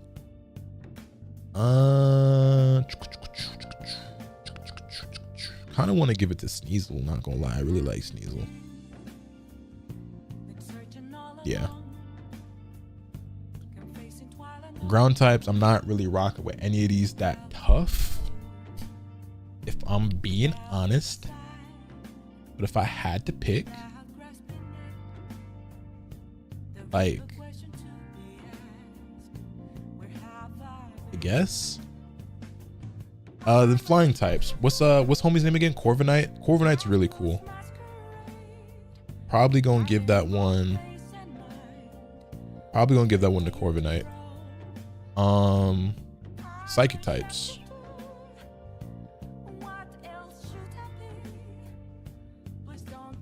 What is this Pokemon's name again? Is this Hatchrin? I can't remember their name. Hatterene? Well, yeah, them. Bug types.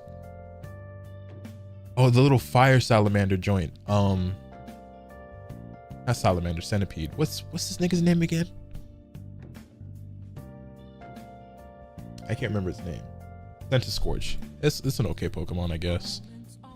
Then for rock types, not really feeling any of these that tough, but I think I might get here, so I'm gonna pick him. Then for ghost, I guess I'll go Typhlosion.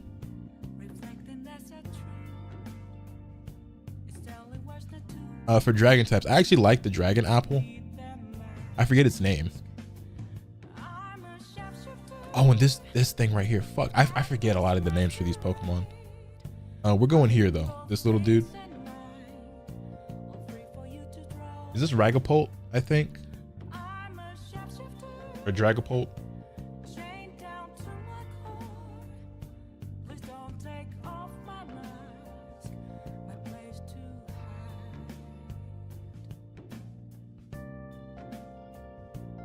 This is Nickit, right? I actually really like this Pokemon. Yeah, I actually really like this. Steel types, we already picked Corviknight, although I could go here with it, but we gonna pick Zacian.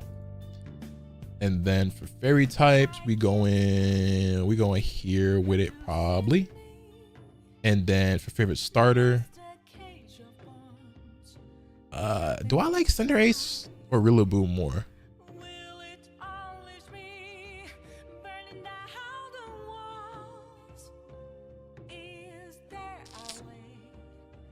I mean, if we're going, because in some of these I've been picking like even the mid forms. If we're going like, if we're including mid forms, it's definitely this one.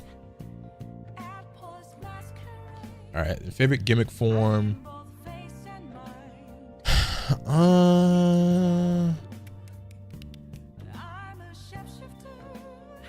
The Rillaboom joint kind of gas, I'm not gonna lie.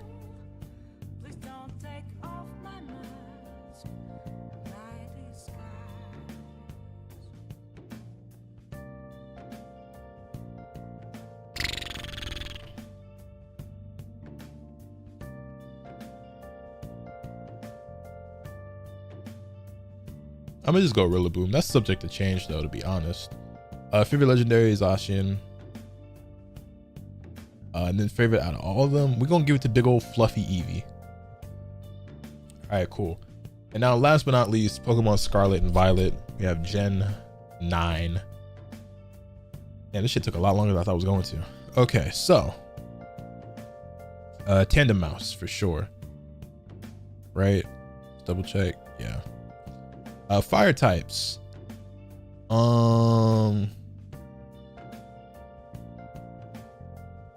Low key want to give it to Entei, but we might come back to Entei later. Water types.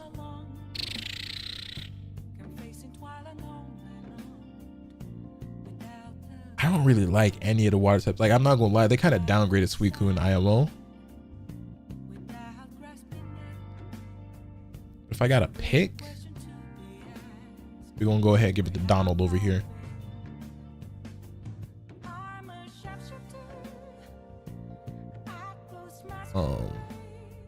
Out of all the grass types, I mean, I actually like this entire line quite a bit. We're gonna go ahead and give that to Spanch. If you know, you know.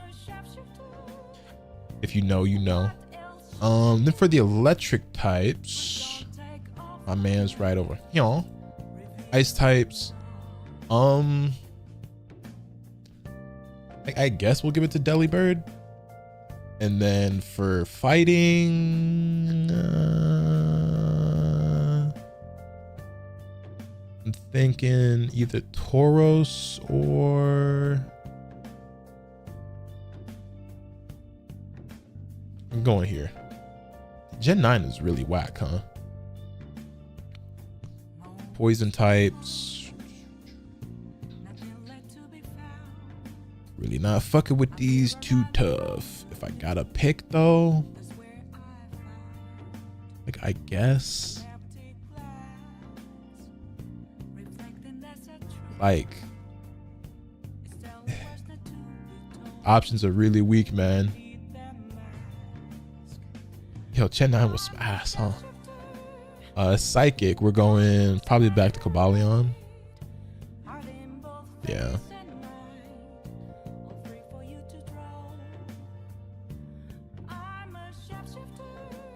Like, come on, man. It's just not many great options here for a lot of these. My fault. I'm not even like naming them out loud anymore. Dragon types. I'm just going Salamence again. Like, what the fuck did they do to the dogs, bro?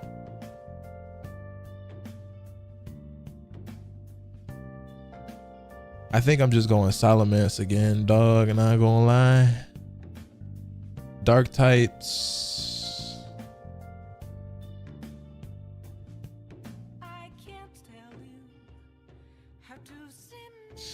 Like, bro, Gen 9 Pokemon are ass, man. Like, I guess. Fairy type. Favorite starter. Favorite gimmick form. These are all like whatever, Tauros, I guess. And then your favorite legendary.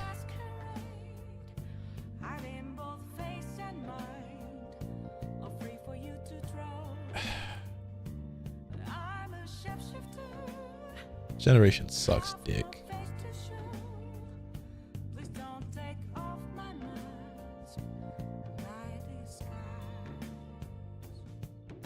This generation is so bad. Oh man, I just kind of sped through that because honestly, Gen 9 is trash. I kind of just sped through that because Gen 9 is kind of big garbo. I'm not gonna lie to y'all, man. Let me see something real quick.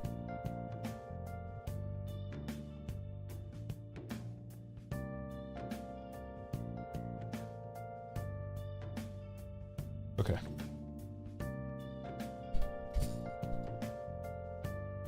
Pokemon fell off for me after they started putting V instead of X. Wait, what do you mean?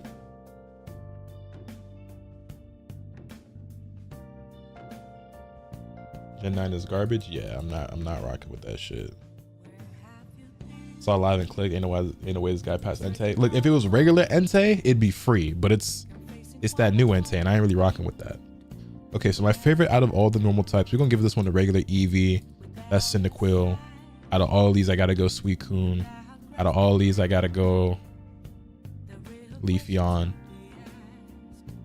Raikou, Lapras, Lucario. Favorite poison type, I'm probably gonna go Nidoking. Probably Sandshrew if I'm honest. Like, I like Sandshrew more than I like all these other ground types. Flying type, we gonna go Pidgeotto. Favorite psychic type, Espeon over everything. You already know what the fuck going on. Bug type, probably going Scyther with it. Favorite out of all the rock types, I'm thinking either Rhydon or Tyranitar. I'm gonna go Rhydon, bro. Call it nostalgia. And for ghost types, Gengar. Dragon types, I'm just going Dragonite. Hey, bro, I just might be a Gen 1er for real, bro. Like, I'm looking at this, I'm picking all Gen 1 shit. I swear I like Gen 2 more though. It's just between Umbreon and Absol, that's so fucked up, but I gotta go Umbreon. Steel type. Honestly, I think Zash is a really fucking cool Pokemon. That's the best thing about Pokemon Sword and Shield. Favorite fairy type, Togepi. Favorite starter is Cyndaquil. Favorite out of all the gimmick forms, it's gotta I think it's Mega Pidgeotto, bro. I'm not gonna lie. Favorite legendary period is Suicune, and then just favorite Pokemon of all time is Cyndaquil. Click the shiny charm, then click Pokemon to make them shiny. Wait, you can do that? Oh, wow. Oh, that's so sick.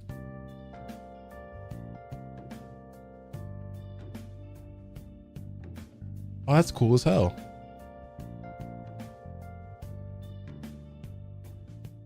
I didn't know you could do that.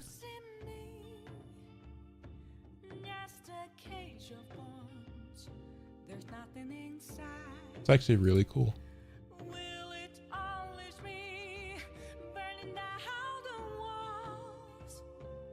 Oh, cool. Click a team box, then a Pokemon from the grid to copy it to the box. So give me Cyndaquil. Wait, what? Oh, here we go. Cyndaquil.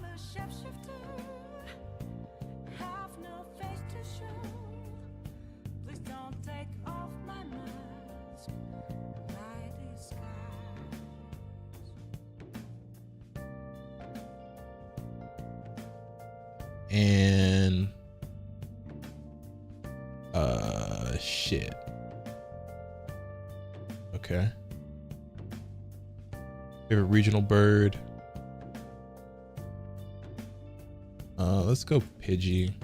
Actually, if we're just talking about like the starter, like where they start, it's probably Talo, actually. Favorite regional mammal.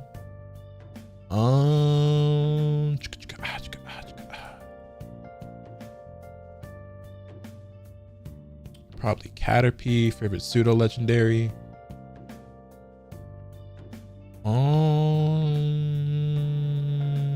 Dragonites. Favorite Pikachu. Wait, favorite Pikachu clone? Well, how are you including Pikachu in the Pikachu clones? But Pikachu wearing Ash's like OG hat's kind of lit to me. I ain't gonna lie. What's the difference between these? Oh, it's the symbol on the hat. Favorite evolution? I think it's Espeon, if I'm honest. Favorite fossil? It's me. I'm fossil. Probably Kabutops. Favorite regional form?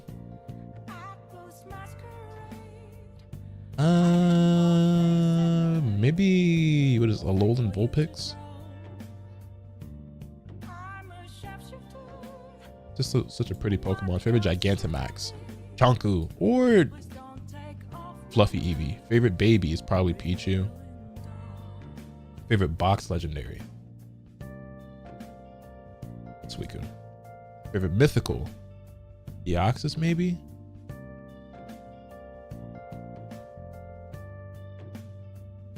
Deoxys, Jirachi, or Mew? Let's say Deoxys. Favorite Ultra Beast?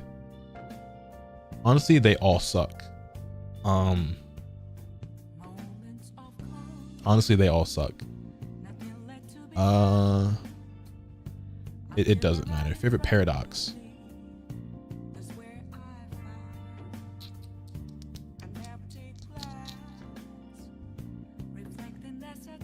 Valiant, I guess. I don't know. Favorite type? Probably Psychic or Dark. Favorite Pokeball is the Great Ball. Favorite Spinda?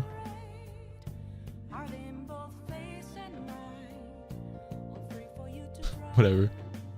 Favorite Vivillon? Let's go with this one. Favorite Alcremie? This one. And favorite new Evo? Probably gonna be Espeon.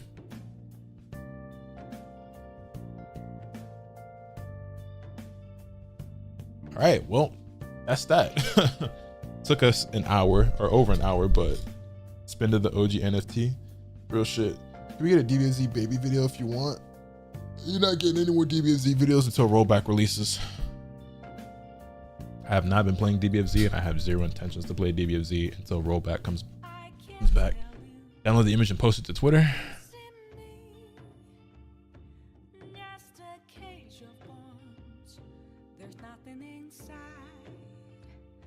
Let me go ahead and do that real quick. Did it download? It did. Go ahead and tweet this real quick.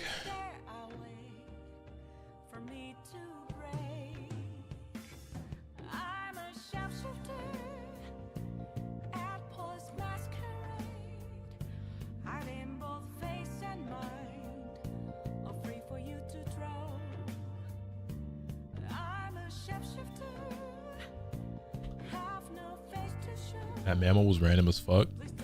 I don't know. I just don't really care about any of them like that, so I just picked the one that I thought looked the coolest off top. Post this on your channel fully? Maybe. What website is this? Yeah, I can link you guys the website. Give me a second here. Let me just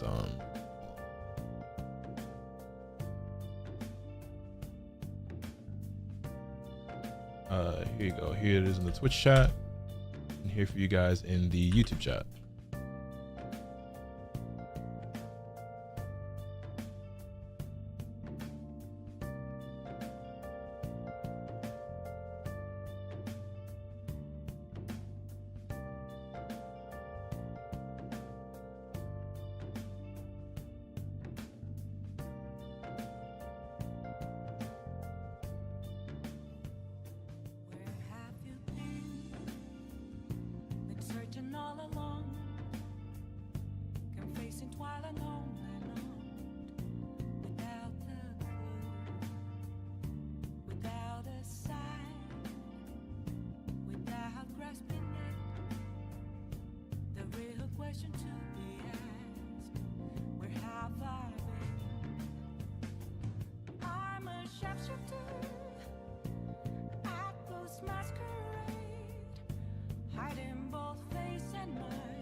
Images tweeted. What are these choices? Probably Power World Enjoyer.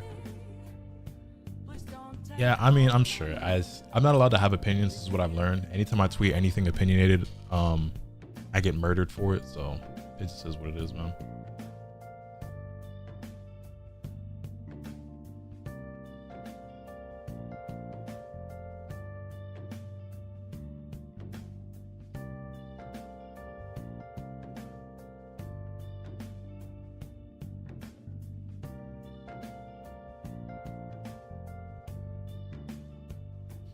Rollback comes out, is there a technical character that's hard to play on delay base that you're interested in playing when rollback comes out? Yeah, Trunks.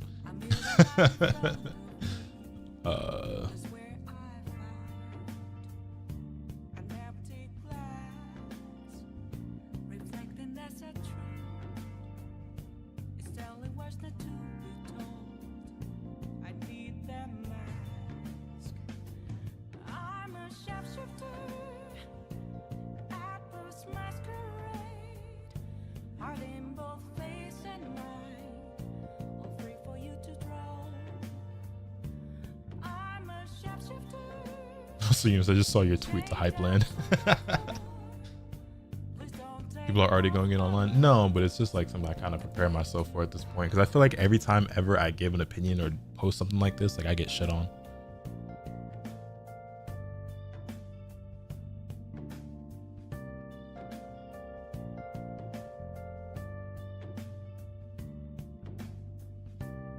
We'll be doing this on stream without knowledge of any of their names. It'd be really funny to watch you go through this, because you know even less about Pokemon than I do. Like I surprised myself with how much I do know, because I expected to know a lot less, because like I missed so much for not having a Nintendo DS, but I knew a lot more of these names than I expected myself to.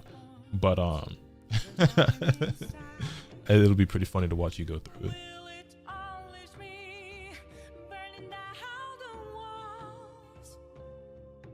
EX Split Mix will get easier in rollback a little bit, yeah. The rollback in DBFZ honestly was really impressive. It was really good. Like I played seamlessly with players like Obi Assassin and Damascus, and it was like I was impressed. Like my matches with Obi Assassin were like super smooth. It felt like that nigga might have been next door. Fuck, what was I about to do?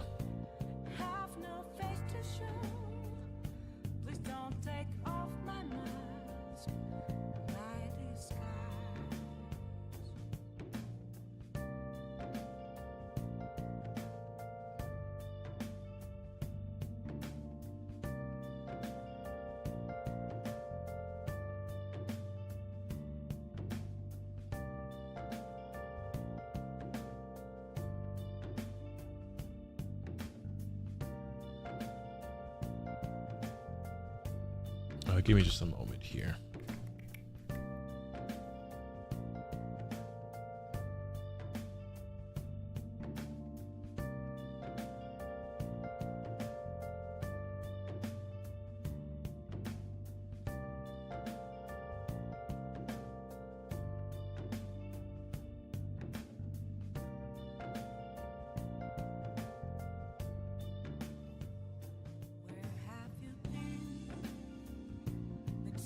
I think this might be where I end stream for today, to be honest. I said it was going to be kind of a short stream.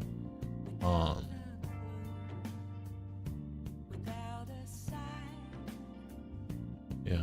We'd love to see you play Vegeta Blue. I've been loving him. I played him a tiny bit when he first got buffed, just to see how ridiculous he was. This is not a character I want to invest a lot of time into, though. Also, yeah, Hocus Pocus is a classic, bro. If you know, you know. Now you can be fed. Now we can both be fed. Yeah, I think I'm gonna just end off stream here for the day. I might come back later tonight, but we'll see. But I think for now, yeah, I'm gonna just take off, man. Chill a little stream today. Watched a great video from the homie Omega. Played a little bit of Storm Connections, and then had some fun talking about Pokemon. I'm gonna drop you guys off somewhere. I don't know where.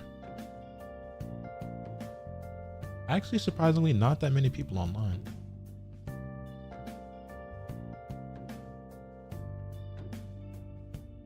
In my following list, anyway, that is.